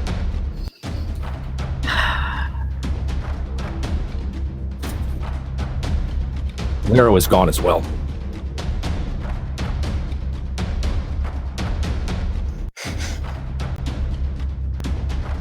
Erevald Keep is on fire. You can see the smoke and the flames sort of like filling up. You can't see the ceiling anymore. Lieutenant Hung you're breathing in smoke. You're not. What does Lieutenant Hung see through the fire and the flames? What does Lieutenant Hung see through the fire and the flames? You see. He was on it. You see. Gosh, what do you see? They are gone. They are invisible to the eye. Whether they are still in the room or not is unclear. The noise in here is deafening now, and the shadows here have grown deep. Despite the fact that this place is on fire, visibility here is extremely limited because of the smoke and some sort of spell which is causing the shadows to deepen. Is Hung near a wall? Yeah. These are wooden walls? Correct. He's going to swing his big ass hammer, as it says right here, and just try to just knock a hole in the wall to let an exterior or an interior wall. One of the exterior walls. Okay, yeah. They've been near this keep long enough. He probably knows, vaguely. Sure. And he gets 3 attacks with that hammer? Does he? Something like that. It's kind of ridiculous. I didn't know that. Oh. It's fucking giant ass ogre. What's everybody else doing? Well, Lieutenant Hung starts to like batter away out of here. I think Nora's looking to Matthias like, run! We've got to run! Like I'm assuming we're seeing all this fire now, just starting to come down. You She's did just see a looking staircase in the kitchen. I'm sorry, I forgot to mention that. There was a staircase in the kitchen. It went both up and down. Okay. Yeah, I gotta scream, find her! Idris and everyone else. It's not going to take Lieutenant Hung very long to knock a hole in this wall. Give it all damage or anything? No. Seeing Alara's vanish and hearing Matthias's call to action is gonna move into the smoke and flames and try and find where she's gone, but not too far, because once there's a hole in this wall, she might need to exit out of it. But she's definitely gonna look for this witch while she can. Okay. In that case, if you're actively searching for the witch, make me a perception test. It's challenging, so it's at -10. Chris. Anyone else can. Anyone who's like actively searching can make me that test. Yeah, okay, I want to use a crit before I roll that. Yeah, I've got loads of those things. Do it. My insanity says no escaping witch. Right. You'll die here. That's 2 crits. What are y'all's degrees of success if you use a crit? For your perception. Like how many perception full is hidden digits? 36, so 3. 3. And then is Matthias going as well? Or just Idris? No, like actively searching for Califar. yeah, I am actively searching for her. So yeah, I use my last. Well, it's actually going to be any different. I mean, I would be looking for her. Okay. Yeah, so my could be 3 degrees of success as well. Yeah, Okay. 3 degrees. Idris feels something near where you think you dropped Alero's body. Like you feel something there, even though you can't see it.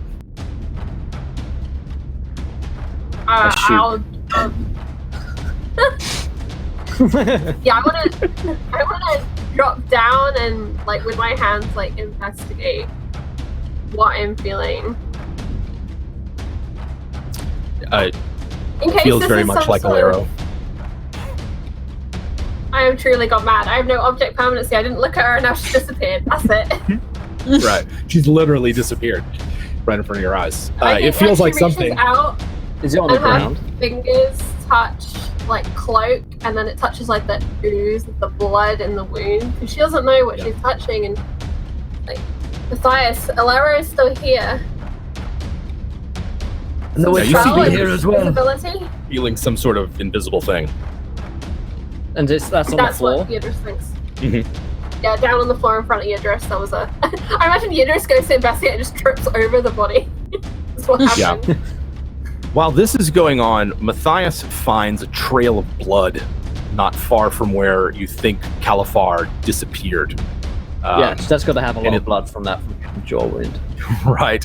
And you think you see, it looks like it's sort of walking around the perimeter of the room. It's away from where everybody else is clustered around Alero's invisible body, but it is sort of off. Looks like it might be heading for the other hallway. I charge after the blood trail. Okay. The exact same. Like, Nora it's like, follows. yeah, it's the exact same charge as the one that I killed Alero with. Like the sword is in the same sort of position. So Nora's For a bit quite of image. concerned for his own sanity and safety right now, so we'll just sort of charge after him to stop him from killing himself. Okay. Let's see here. Nora Scream, and Matthias are charging off. Sigma! Sigma! I've taken my axe out. I'm just like running through now. All right, so you charge down the other hall. Yidris is feeling where Alero is. What is Rat doing while all of this is happening? So I imagine Rat has realised this place is on fire and he's left his dog here, so he's going to whistle for Hope. I stowed her just in the entrance of the castle. Yeah. I'll get her to pick up the scent of this horrific thing, and I imagine it's going to kind of take us the same way. So I'll put that there's probably a 10-second gap where Hope's taking in the scent, and then I follow along, and I'll call along for Hung and Yidris not to get left behind. We need to go. It's this way. Hung, stop hitting that fucking wall. I'm trying to get out of here. Well, And then he'll follow around. Okay. He'll follow Rat. And what about? Okay. If all you guys do is run into the kitchen, that's kind of you'll get there pretty quick. Back in the other hallway to Nora and Matthias. Let's see real quick. The shadows in the hallway lengthen, and several of them stretch out from the corners and grasp Matthias around the neck as if to strangle him. I need Matthias to make a toughness test to resist the effects of the spell. If you fail, they will get more difficult as they strangle you. Drop a crit on that, my last one. Okay. And the tendrils. All right. If you pass, then nothing happens. They wrap around your neck. You can feel cold, sort of an inky blackness, and then you resist the effects of it. But you're briefly slowed down. Up ahead, you can see the shadow of Califar. I clutch the symbol of Sigmar that's around my neck, and it wards against the shadows. And symbol of Sigmar in one hand and sword in the other. I charge her. Okay. Nora, Matthias charges off after Califar. Are you following? Yeah, Nora's just keep going because she doesn't know what he's seeing really. She's just like, what is he doing? All you saw is the shadows reach out and attack Matthias, and he just sort of brushes them off and runs after something that he can see right now. You can go ahead and make me a charge attack, Matthias, as you are within range of her and can see her. Yeah, that's plus 20. Okay, let's do this. So 20 on that. The charge attack is still a success. Wow. 88 is a success. Praise be Sigmar for 10 points of damage. 10 points of damage. All right, go ahead and roll me another critical hit here. That was to the right leg. That is 12. All right. I think this is going. There we go. You take off Califar's right leg at the knee. It's sort of boat-like haunch flopping around on the hallway. She tumbles down. As you do, you see a pustule-ridden tentacle shoot out of the wound and function as a makeshift peg leg from it. So she briefly stumbles as she sort of walks on this slimy appendage. But you're like right on, you were locked in Mortal Kombat with her. Nora. Nora is just gonna swipe an attack at her, seeing how Matthias is. So, ooh, yes. That's another right leg hit. Fuck that leg. No, that's right leg. That's a Ulrich. Holy shit. And I rolled another Roll another D10. D10, don't I? Yes. Nice. 22. Go ahead and roll me a D100 for the crit.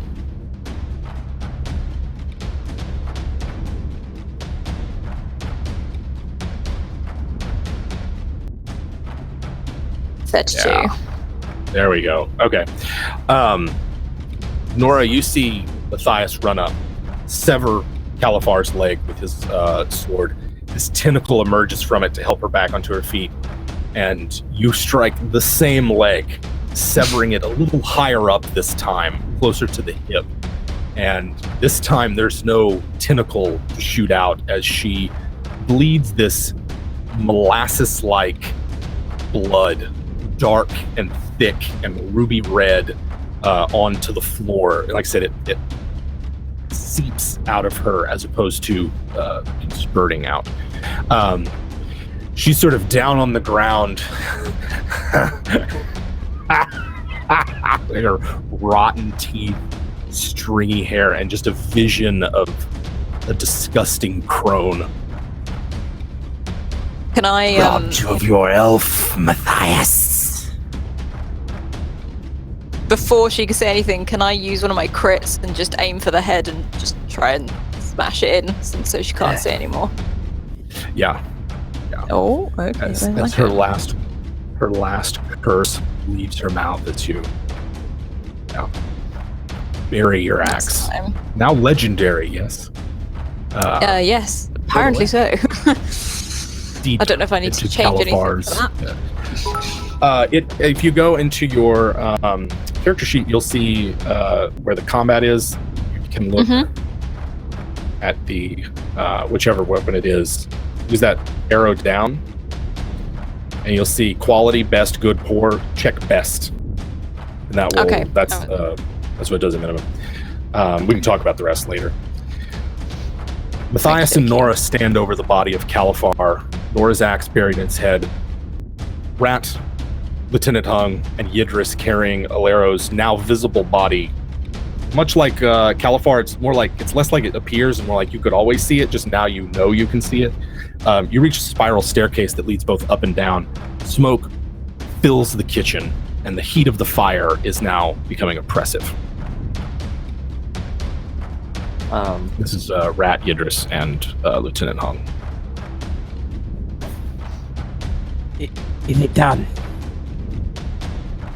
You don't know where Matthias and Nora are yet. Oh, we can't see them. Oh, is Hope still leading me? Is she still dragging me forwards following this scent, or is it kind of lost in the blood of this kitchen?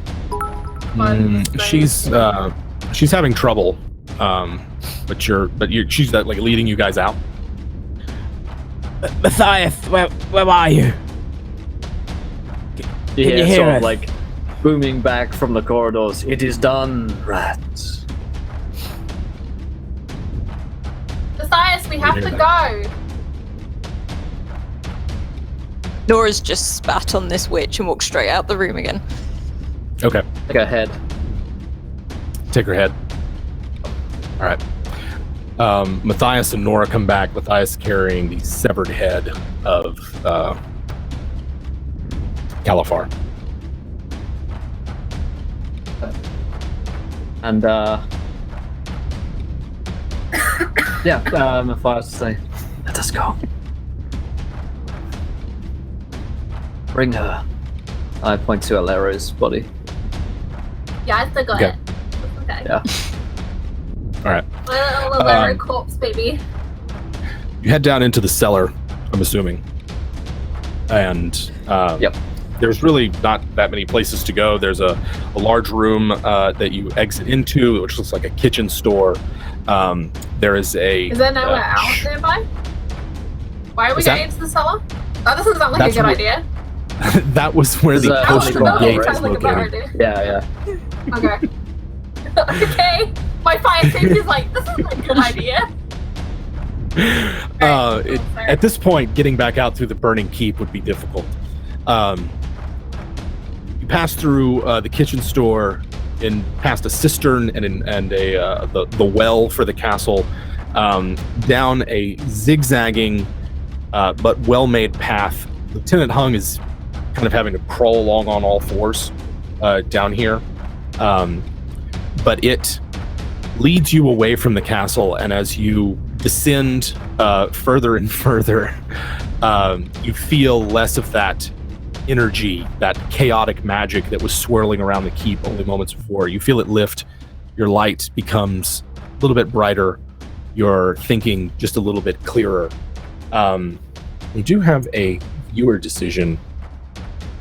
Let's see. I believe Yes, the party's we do. plan is to head to the Herdstone. Yes? Is that correct? Yeah. Okay. I forgot about Ermelinda. Ermelinda's wounded. She didn't participate much in the fight. She had taken many wounds from both the Bloodletter and Alero. You can tell that she's not doing well. as she follows along behind the party. Viewer decision. I'm curious, what sort of grisly trophy awaits the party when they get to the Herdstone? Yes. Write some ideas underneath that line in chat, my friends. All right. God damn. Jeez, that was tense. All right. We still got some time to play.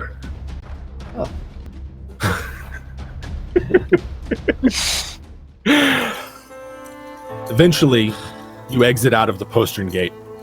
It is afternoonish.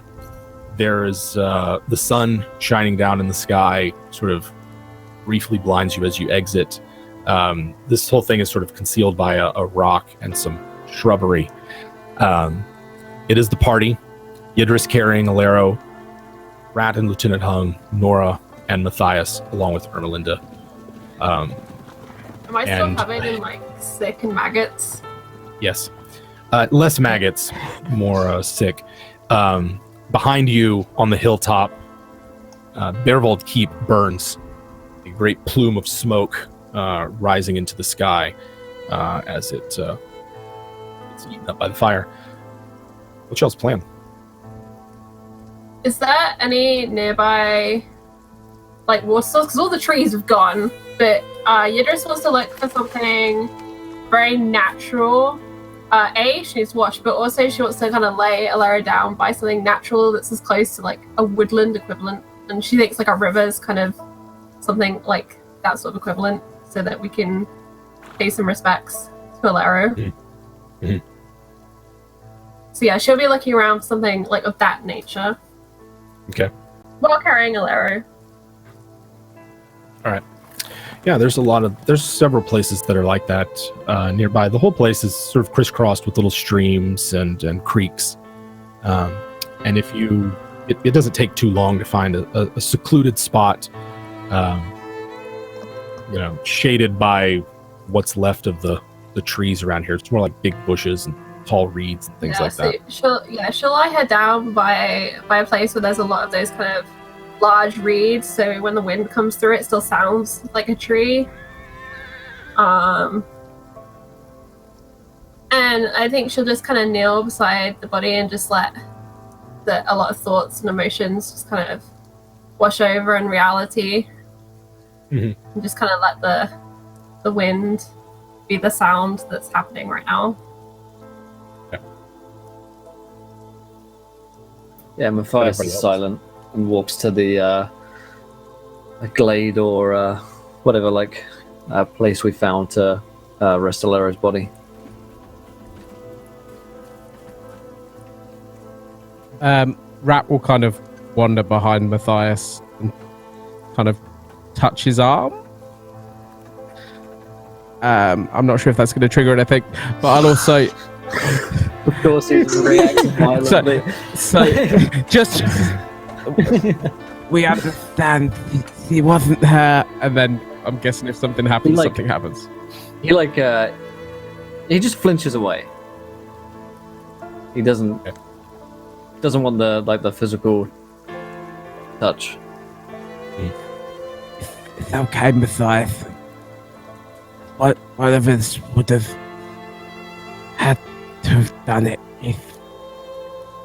I'm sorry that burden fell on you. That wasn't an arrow.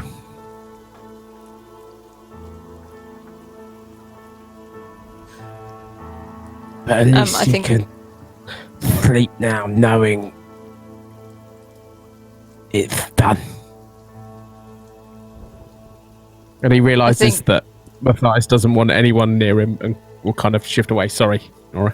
That's right. I was going to say, Nora walks silently over to Alero and Yidris, sort of puts her hand on Yidris's shoulder and then just sits by Alero and sort of holds her hand. Won't look at her, and we'll look out to the forest, but we'll just hold her hand. Yidris is gonna start taking a few handfuls of these reeds and like the fluffy bits of the reeds and like slowly cover the blood in the wound to kind of make Alara look a bit more whole again, not wanting her to kind of be laid to rest, appearing in two parts. She wants her to be a whole person at rest. So, and she'll be kind of hearing whatever's going on with Rat and Matthias, and kind of figuring out like what happened. Like it was the same as when we were in the tower and we all turned on each other. It was the wild magic stirring something. And yeah,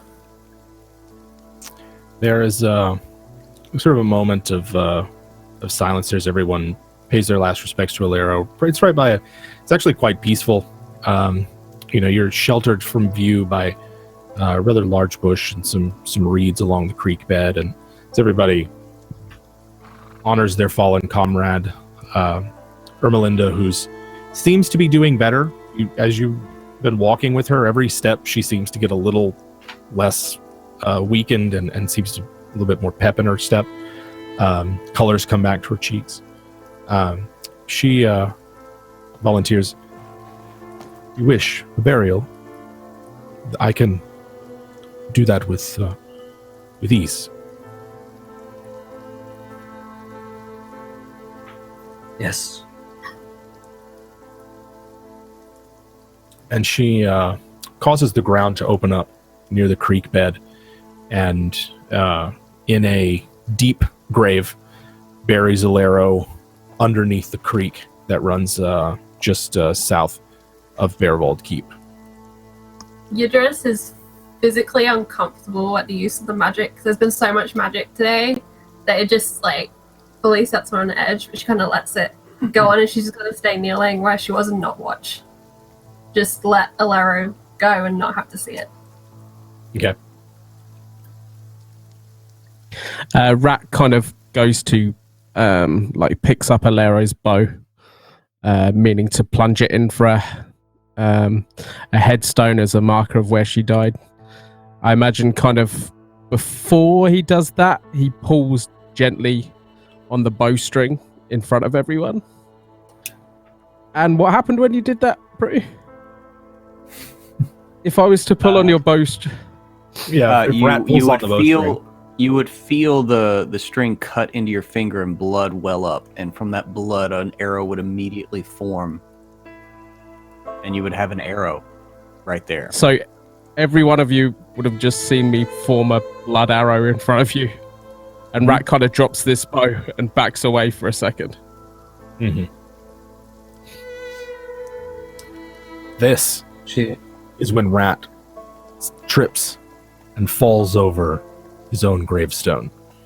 You see Rat drop the bow, take a step back, and trip over something just sort of half buried in the grass and gravel by the creek side. Well, I didn't do that. I don't know how I did. What does this mean? What does this mean? Touched by chaos. As soon as we came here, it was clear. I'm not touched. I haven't got what Alera had, Matthias. I don't know what I did. It was the bow. It wasn't me. It sooner. It wasn't me, Matthias. I promise. It didn't touch me. I should have helped her sooner. I know something was wrong.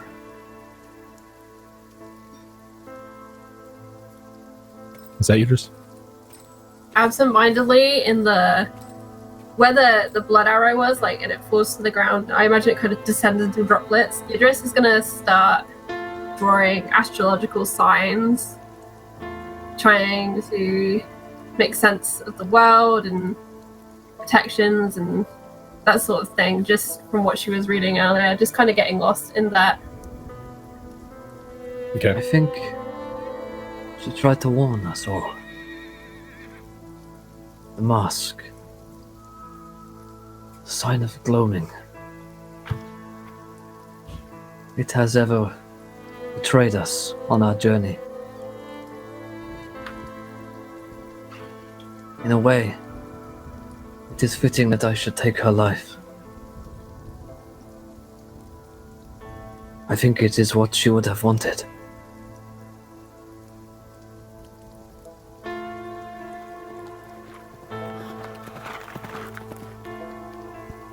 I wish the path were clearer.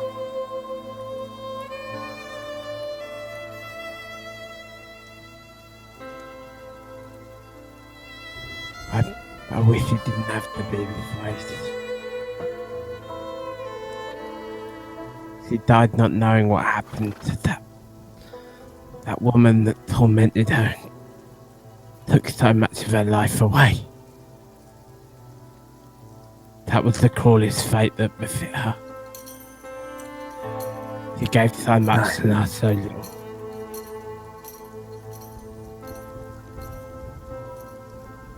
We need to end this. The witch you slayed was a creature of deception and hid much from us. Alero must have called her out, and perhaps now the gloaming will fade and we'll be able to see a way to finally strike at this chaos.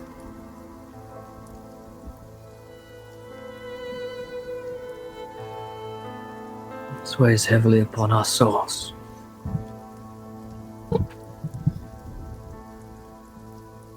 I think Nora will see where Rat dropped the bow, and being careful to avoid the string, re-picks it back up and just puts it in the ground and stands at the foot of the grave just silently, thinking.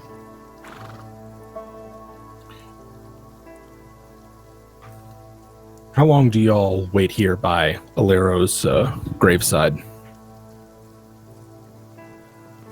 What time of day is it? It's getting to be it's after midday, so you still have plenty of hours left in the day, but you're on. It'll be dark soon enough. And you estimate that, well, when y'all were discussing it before the attack, the herdstone was. Let's see. The herdstone was about a day's walk through the forest from here. That's where the area that Ermelinda had said to search is about that. So you could start that journey, camp out in the forest if you like. Time is running short. We should make our way east. That's the right direction, right? It was east. Correct. Alright, yeah. We should make our way east. We have only a few days until the festival. And let us see what Sigmar has in store for us. Never have I questioned his motives before. If we find our doom, and so be it.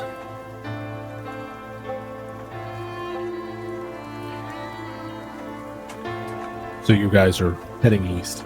Ermelinda makes an effective guide. What's up? I would take Alero's cloak. Okay. And Yidris is gonna wash clean in the river, try and cleanse away the wild magic and the literal disgusting filth that covers her.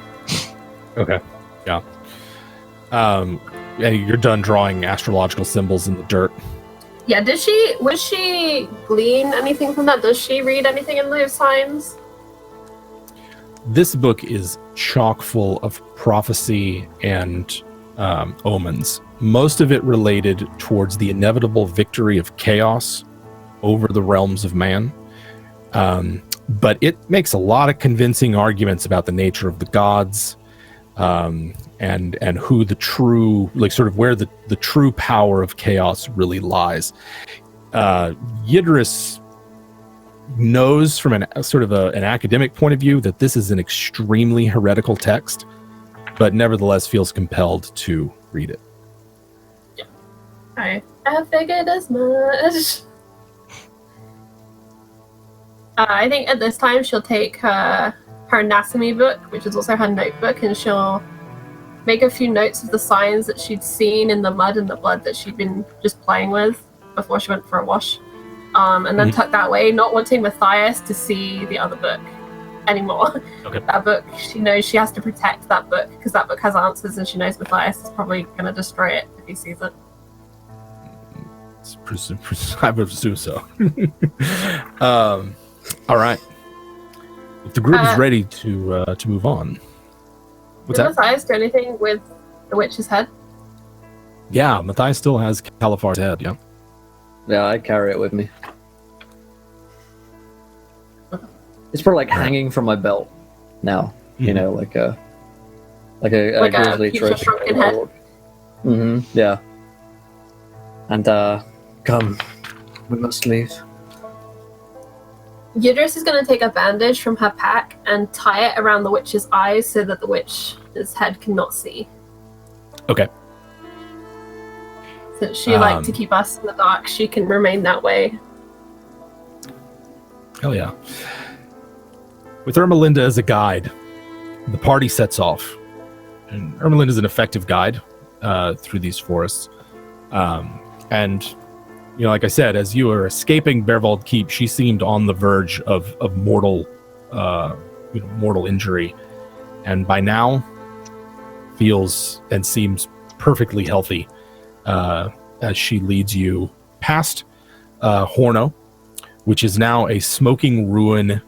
And even from the distance, you can hear a clamorous noise coming from somewhere outside the walls. The sounds of lots of shouting and screaming and the like coming from the other side of Horno.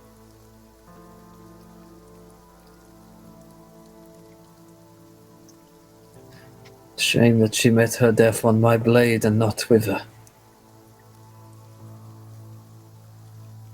Follower of chaos.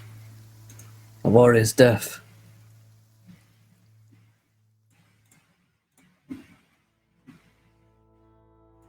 It's a shame she died at Matthias.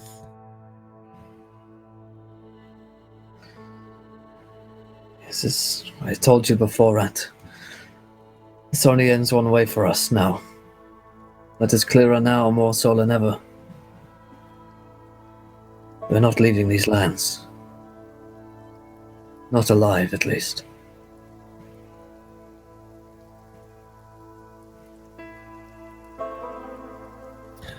Rat's probably realised this himself, but the last thing he needed right now, after losing so much, is to actually hear it said out loud. Yeah, I feel you. His head just kind of sinks down and he trudges along. Yeah. Nora's just nodding silently, agreeing with absolutely everything that's being said. There is nothing left for us to give but our lives now. Or Sigmar. But I'm sure that he cares anymore.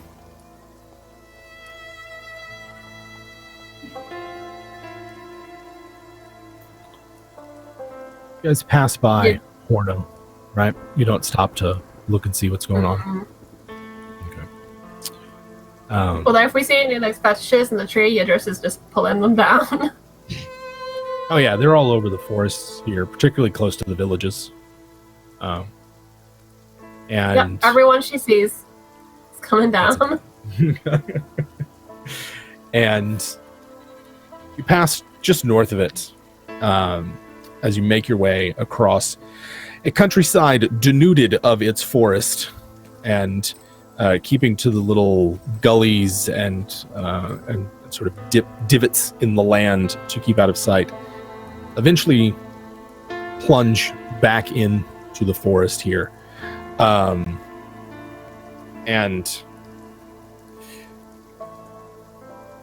Melinda estimates that if we can press on as long as we can, we might be able to reach the area after nightfall. But these woods are dangerous at night, even in the best of times. We can seek safe haven, but might arrive too late.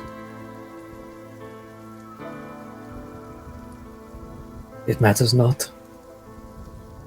Let us go there and seek our fate. Very well. And she leads you into the thick forests that are east of Fairvold. Pull up our player map again. Let's see. Share that. I don't know if anybody. I don't know. It looks like maybe my fantasy grounds just froze up. Alex, I got it, but I just found it in my Okay. maps What's that? folder on Fantasy Grounds. Yeah. Sweet. Leading you through the forest, it's gloomy underneath here. The canopy blocks out much of the light, creating dappled spots along the forest floor that you walk between. You guys walk in silence. Any discussion or anything? Give me an idea of how you proceed through the forest towards where you believe the herdstone to be.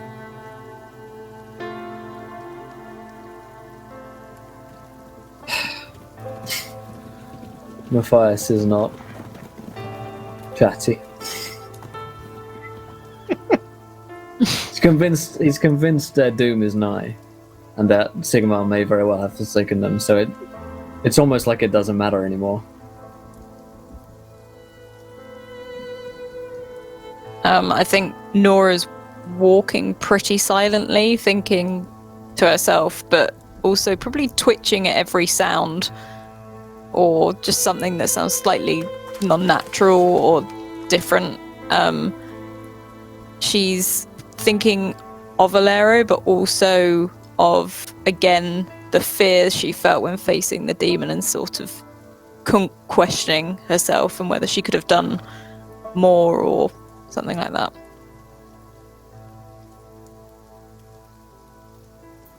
Nice. I imagine Rat kind of lets a few hours pass, walking broken and dejected, and we're on a march. It's the Green Mile. But I imagine then something triggers a memory of Alero, and he starts recounting kind of maybe a thing that happened or something she did, and just starts talking to the party, whether they're listening or not. She always knew where to go. I've never known anyone could read a fucking leaf before. She was brave, and she seemed to understand these places and how they worked. And Matthias, she'd seen tragedy the same way we all had.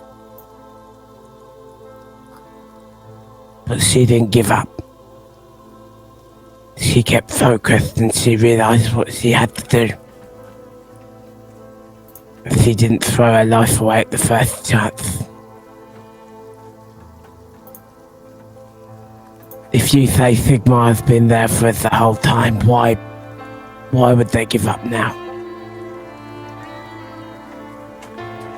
I think Sigmar is testing us, and I think we need to answer that call.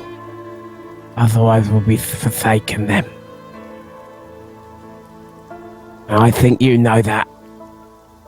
And I think you've always known that. I've done things that I never thought I'd be able to. Just through faith alone. You can't tell me that you have lost that.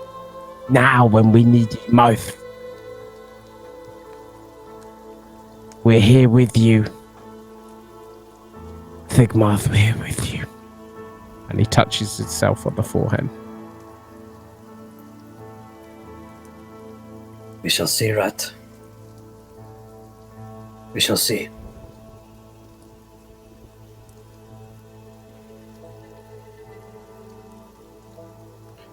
It's about an 8-hour walk from where you buried Alero to the area that Ermelinda thinks the herdstone is in.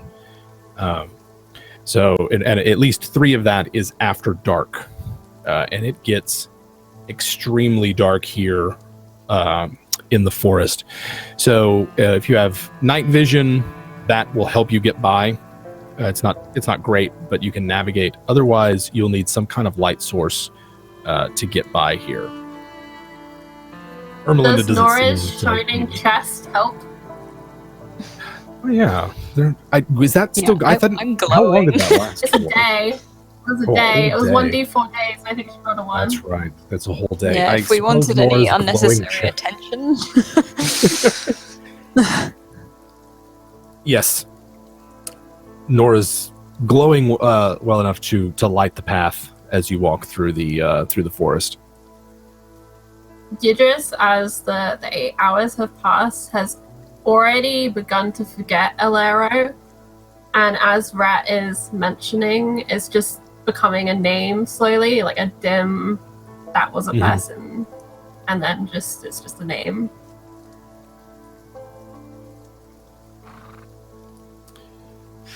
I'm And I'll take a look at Yidra. She's gone fucking mad the past few days. Yeah, And like, no one this- has checked in on her. No one's checked in on her. Like, there's all She this that's stopped being- happened. Yeah.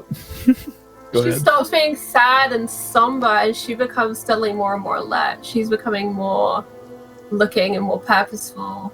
And it's not a, I'm angry, I'm going to get vengeance. It's just a, I'm doing my job now. I am getting us through the woods. We're going to the Herdstone. I remember that's the thing that we're going to do. I don't remember exactly what you're talking about. It's not that important. And so her manner definitely changes over that 8 hours. And yeah, she's totally fucking insane. She's... Yeah, Matthias is grim, in a very incredibly bad mood. Would I have noticed her reading her book at all? Presumably I not. don't think Yidris makes any attempt. Like, she like you try to hide like some of it, but you read it in the open, right, Yeah. Yidris? Yeah, I think she's probably pulled it out like at one point, having had that urge to find an answer in it that she can't fight. And it was probably like 4 hours ago or so. Just like pulled it out quickly, had to look at it, had to find the message, and then put it away. Not even hiding that. Just The and then book carried on walking. draws Matthias out of his sort of reverie for a bit as he notices something new. Idris, what is that book you carry? Book.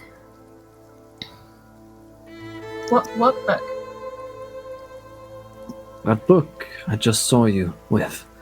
You keep checking it. And she looks around, and then she looks in her bag, and she pulls out the anatomy book and hands that to Matthias.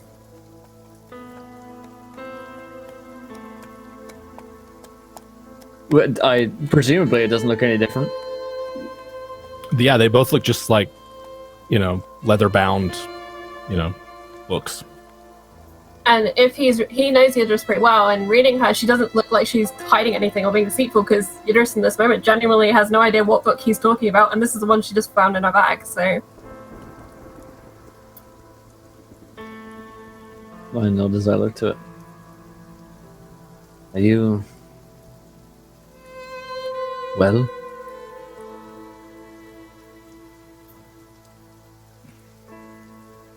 Tired. It's been a long time since we've rested properly.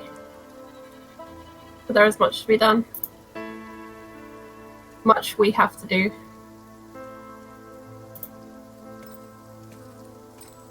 And she We did a definitely long walk. looks skinnier too. 'Cause she starved herself for like a week. Okay. Yeah. Yeah, Yidris does not look well, I would think.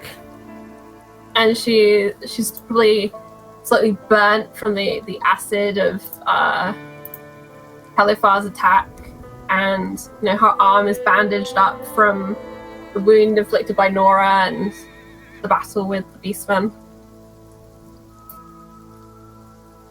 Yeah, I look over, just taking a look at her from back, compared to when we first came on this expedition, we're like all relatively healthy looking, and now everyone's like fucking scarred and missing eyeballs and limbs and shit. And, Warhammer Wednesday! Yeah.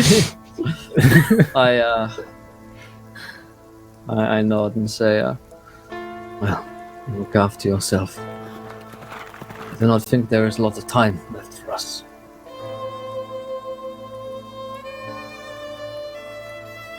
We will use what time we have. And if it is not enough, we must make time. We cannot let this come to pass.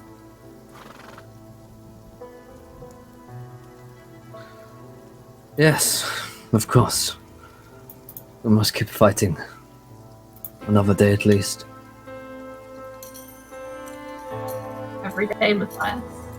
Every day. I keep a hold of the book. You stole my anatomy book. All right. I don't trust fucking anyone. You're all invested as far as I'm concerned. And I'm fucking watching this go. Right. If you look in that book, like there's all the the basic anatomy diagrams, and then there's torture notes down one side, and then there's notes of things she's noticed about the people we've met, and that sort of thing. So it's like part journal, part academic study, and then just part book. Right. Your marginalia in it is quite gruesome, I'm sure. As There's the party that page walks, that we were looking at that first day before we got onto the Emperor Leopold, and we were busy discussing the best way to eviscerate someone, I think. Yeah, I started giving this a read just to see how fucking mad she's gone in her most recent notes.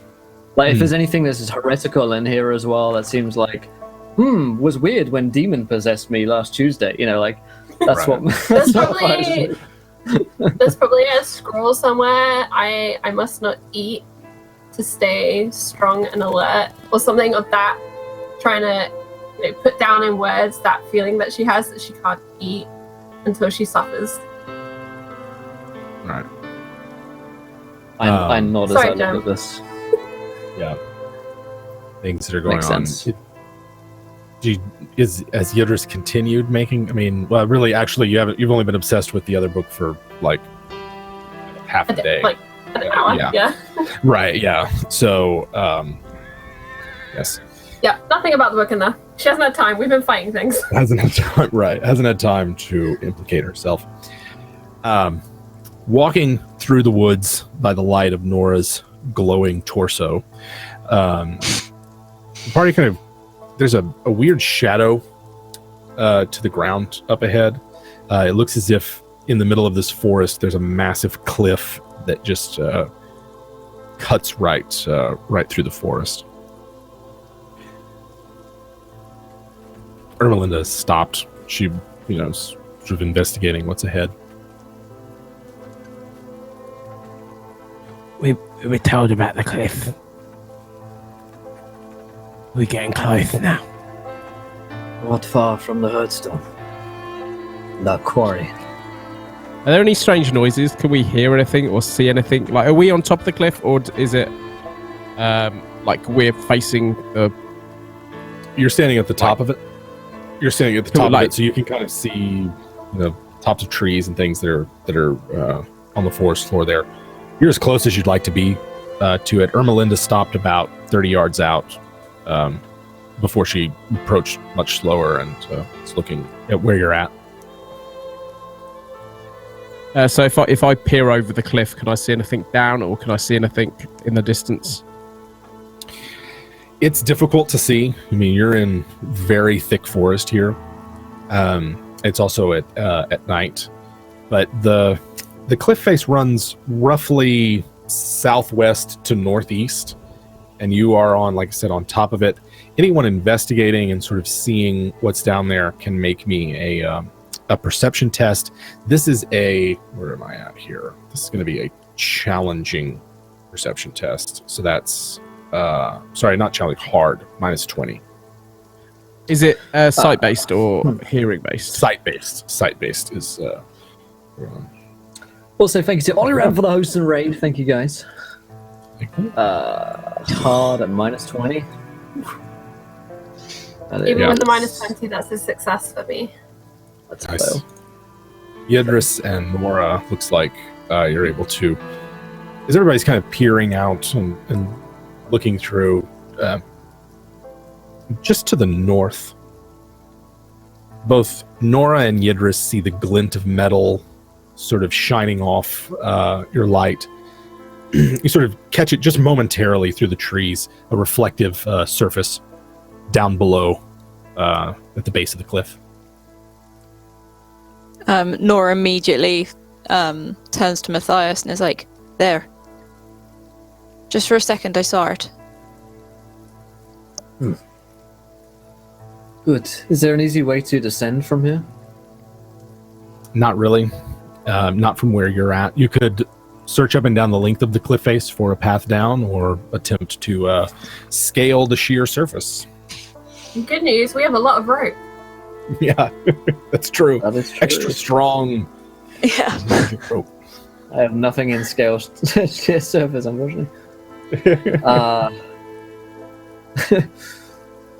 But perhaps it would be best to find an easier route downwards. It's quite a fall. You could carry me. I don't mind being lowered down on the rope. I could at least look what's down there.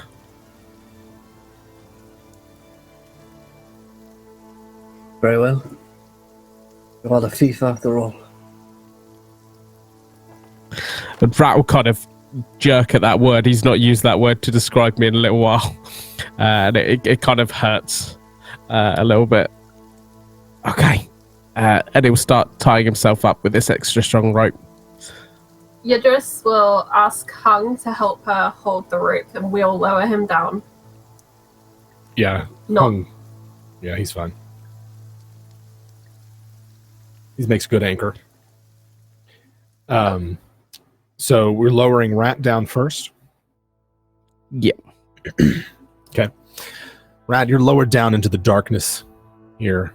In the shadow of the cliff, it is incredibly difficult to see.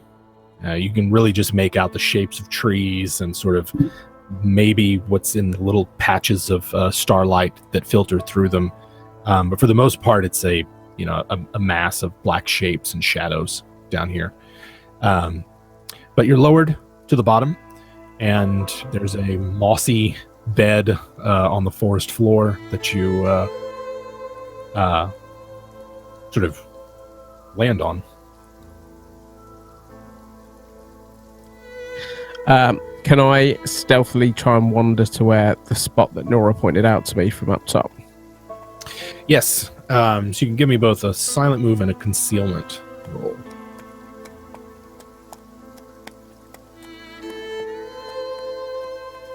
Oh, Oof. That's a silent move. Difficult to see all the rocks and twigs and the like that litter the forest floor here. But you manage to, at the very least, remain unseen as you approach the general direction that Nora pointed out.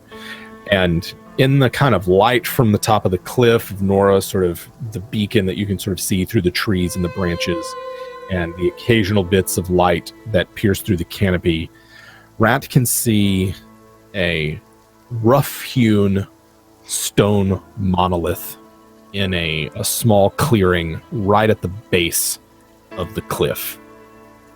And from where you're at now, you're about 20 yards away from it. yep. Is there any movement? Anyone sign of any people or anything around? Give me a perception test real quick, Rat. Well, that's Cool, what I get bonus. else doing. Sorry, What, you I get first? bonus to audio-based one. So if there's any sounds, I get Okay. plus 10. If you want to just stop and listen, that's good as well. 17. Okay. What's everybody else doing while Rat is searching the area?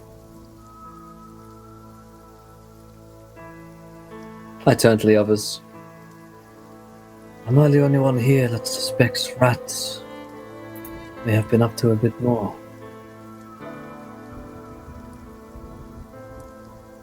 He has behaved strangely since Mullet's death. And strange things have been happening to us more and more often. seemingly always in the presence of Rat.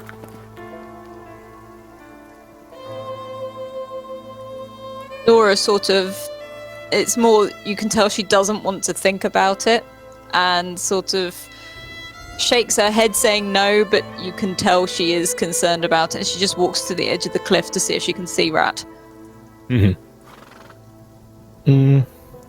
Actually, I don't know. Can you beat 5 degrees of success on a Probably not, perception but test? you're gonna pretend anyway, so... I will roll a perception, but I'm bad at it, so... Yeah, it's a failure. I pretend to stare into the distance. You don't really see him. The witch is a powerful Matthias, but it's hard to think with all of the magic that's swirled around us that they could have been here all the time. I can't accuse Rat. I'm not certain, but one of us must be weak, perhaps being used, as I was, manipulated. Yes. This is true. Alero.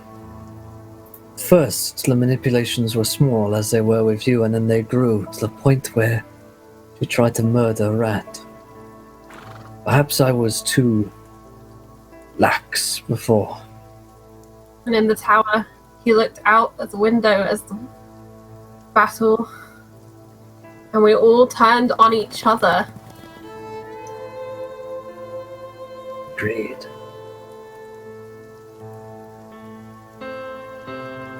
Must be vigilant and honest with one another.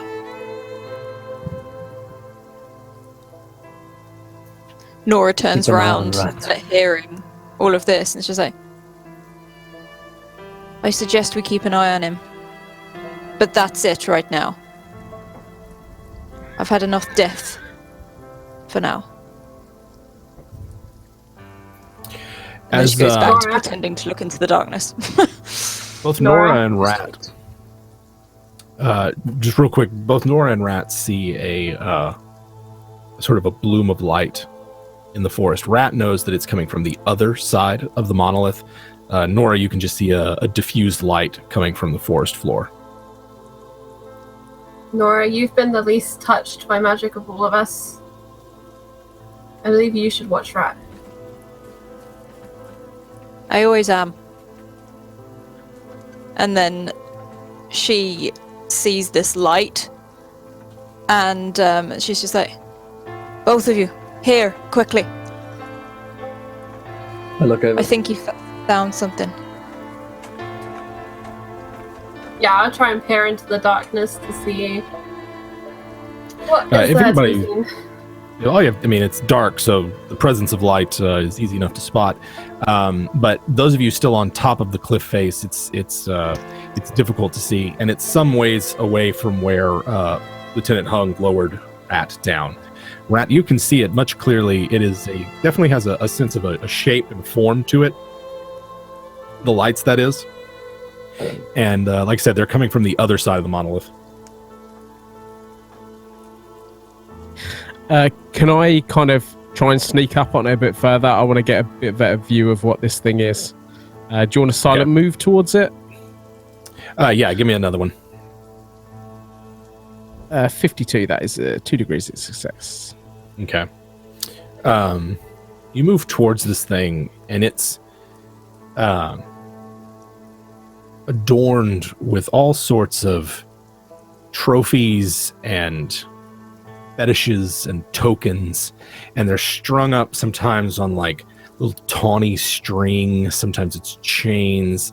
A great many of them are piled at the base of this thing, and just judging from the looks of it as you approach, and in the pale light from the other side of the monolith, you can tell that things have been piled at the base of this thing for a long time. Many of them are the whole monolith actually sort of sits on a low mound of presumably trophies and the like. Difficult to tell in the dark exactly what they are. You'd have to get really close with a strong light source. But that's your impression of it as you walk around it. And as you're trying to get to where the light is, yes? Yeah, I imagine I've ducked behind it. Like, can I see? So maybe I've got my back to it, kind of stealth game style, and I'm peering round. Can I see? And I think, like, can I see clearer? Yes, you can see clearer, and someone is standing on the other side of the monolith doing something. Pruitt.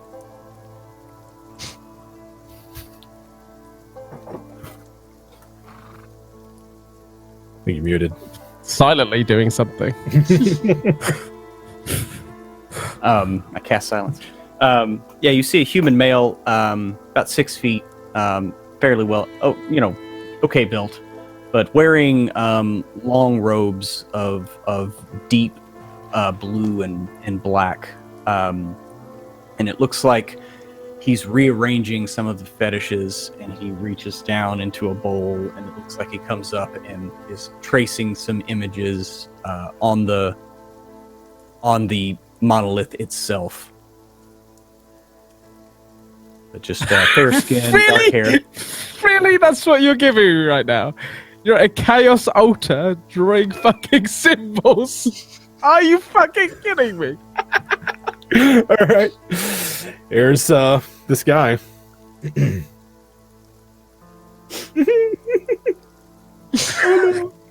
All right, Rat. You see this? Rat kind of says under his breath, Just a fucking thief. and he pulls his pistol out and starts creeping up towards this figure, trying to get close enough to get a real nasty shot on it. Yeah. I'm assuming everybody else is they're descended the rope and are moving towards the lights. Yep. Are you trying to be quiet or anything? Sure. I think Nora tries, but she's not very good at it. Yeah. She's also glowing, so... I think a hung is like holding the rope so we can all get down on it and just as quiet as possible. Right. Yes, I would probably notice Nora glowing and descending. Yeah. And you Yeah, said you'd that say I that heard it's- Rat the first time, though, right? Yes, you would have heard Rat approaching the first time. You haven't heard him sneak up to the monolith, but you knew that there was someone approaching, and you can see the dim lights in the distance as Nora descends the rope and everyone else approaches, and that's where Eamon is. That's he would just then kind of like look and see that and Rat would see him kind of nod and be like, the heroes approach, and he continues and then finishes up, kind of wipes his hands off, and then he kind of sits down cross-legged and pulls out a small book and begins flipping through it and then looking up at the stars, and looks like he's tracing things. As was foretold. Boughs.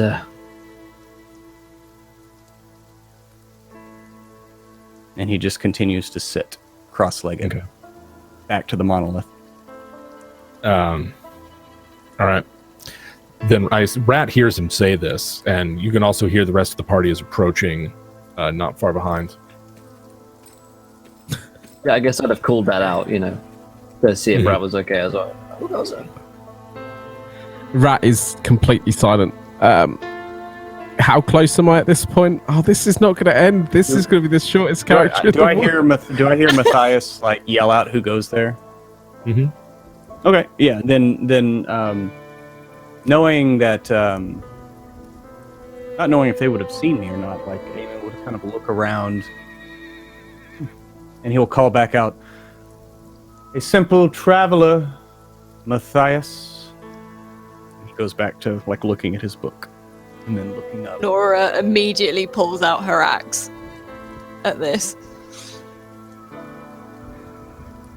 All right. And you see Eamon reach in to his robes and he pulls out, and Rat would see him kind of pull out some papers, and you see ribbons like falling off of them, and he like lays them in front of him on the ground, and then he brings the marsh lights in and around him, so he's well lit. And you would see, Brad, from where you are, you would see that the papers have writings and official seals and writs and like stamps. You see like blue ribbons coming off of it, and he just like lays that out in front of him, and then he takes his book and sits it next to it, and then just sits down, just kind of looking around the woods with his hands out and open. Rat's a litterer. It looks official. It's got fucking seals and shit all over it. I'll look over the seal, for sure, and then like squint suspiciously back up at Eamon, back at the rest of the party as well. Yeah. Seems like these are all in order. What brings you here? As you can see, I graduated from College of the Heavens. And perhaps you can help us. It's Herdstone here. Can. Oh. I have seen this in my dreams, Matthias. I have seen you all. I have seen us coming together at this moment, though one has fallen. Where is Another the takes a place. I did not see that, though no one is perfect. Very well. How can you help us, Eamon? I command the blue winds of magic. He looks up to the heavens. I look to the stars and they tell me what will come to pass and how to walk amongst it. I am here to help you, Matthias, to find a way to the end, to find a way to stamp out chaos. By the light of Eamon's mage lights, party's eye is drawn to a head that adorns the herdstone, hung from a rusted chain is Alero's head, freshly placed upon the herdstone.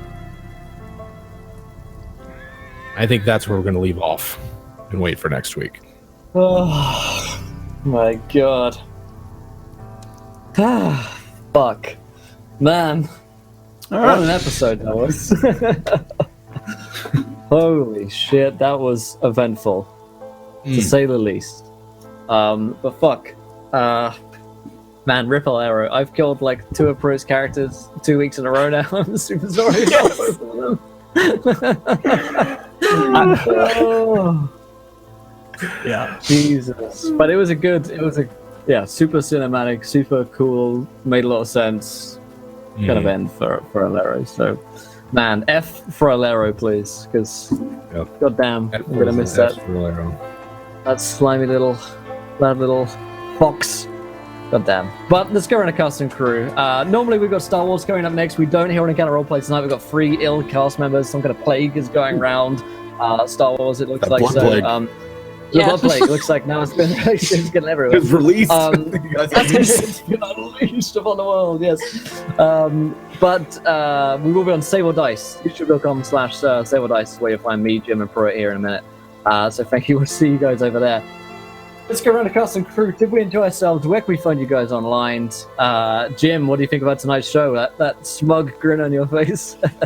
Man, I just, I saw, I knew the chaos burst. I'd forgotten about it over the week, but I knew it was coming. So I was like, we'll use one of these awesome tables in the Tome of Corruption.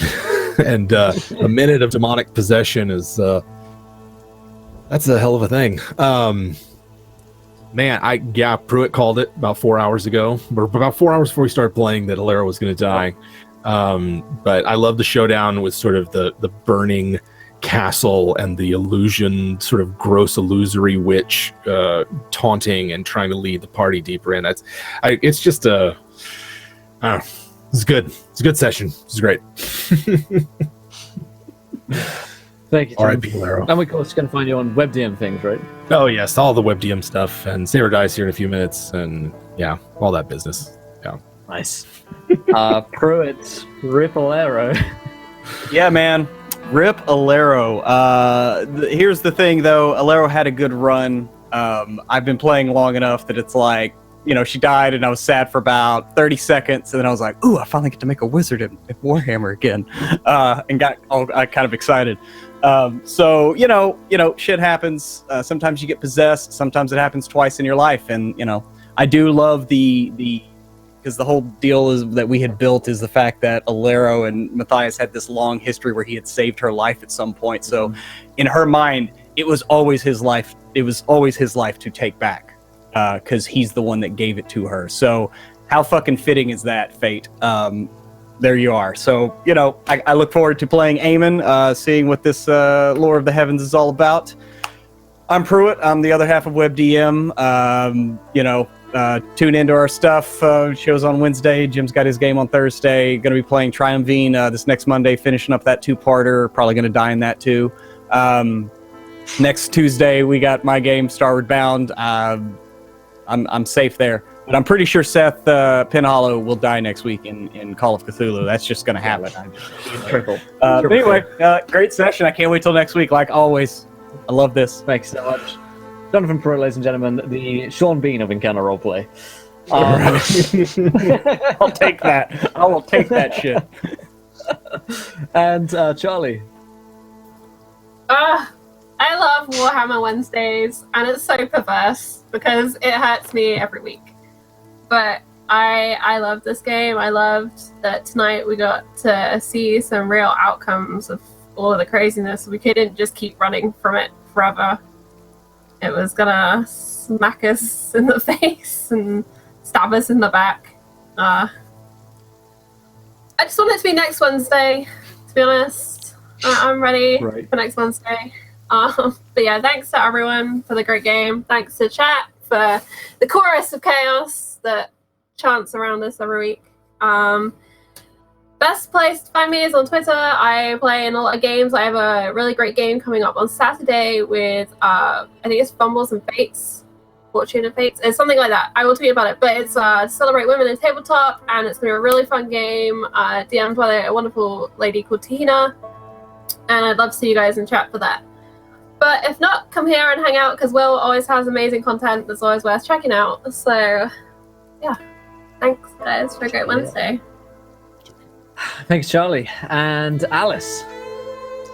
Yeah, wow. No, that was such a good session. A little bit traumatized that Alara is gone. But I'm really looking forward to seeing what Eamon is like. I think that's going to be really intriguing.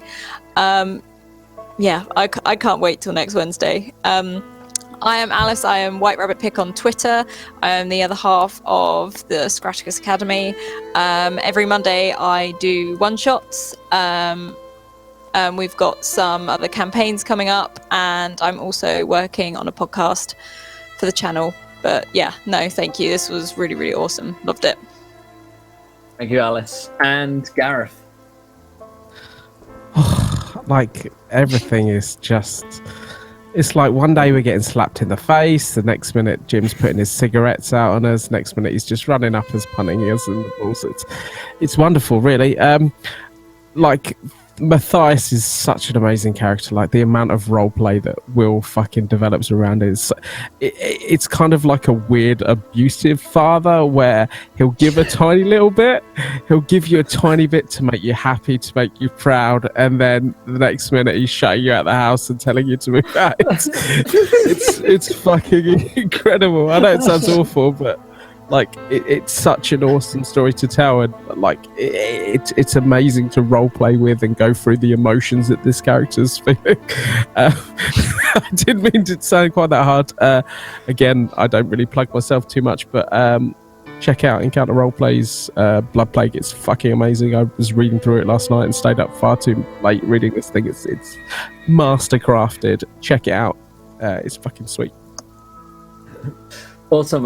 Yes, go talking about, of course, our latest 5e product, The Blood Plague, is out. If you want a dark fantasy adventure, check out The Blood Plague. They're on Drive for RPG. And if you're a backer, check your emails, because it's in your emails. And you can go download it for free, because you already bought it. But myself, Jim, and Pruitt are going over to youtube.com/SaveOrDice for some more roleplay. it's time for 5th edition, so we'll see you there for some D&D to round up the night, the last 9 hours for me and for it. But until then, my friends, we'll see you tomorrow, 1 p.m. Eastern for City of Mist, and until next time, try not to roll too many nat ones, because we want to be killing your characters when you do. Good night, everyone.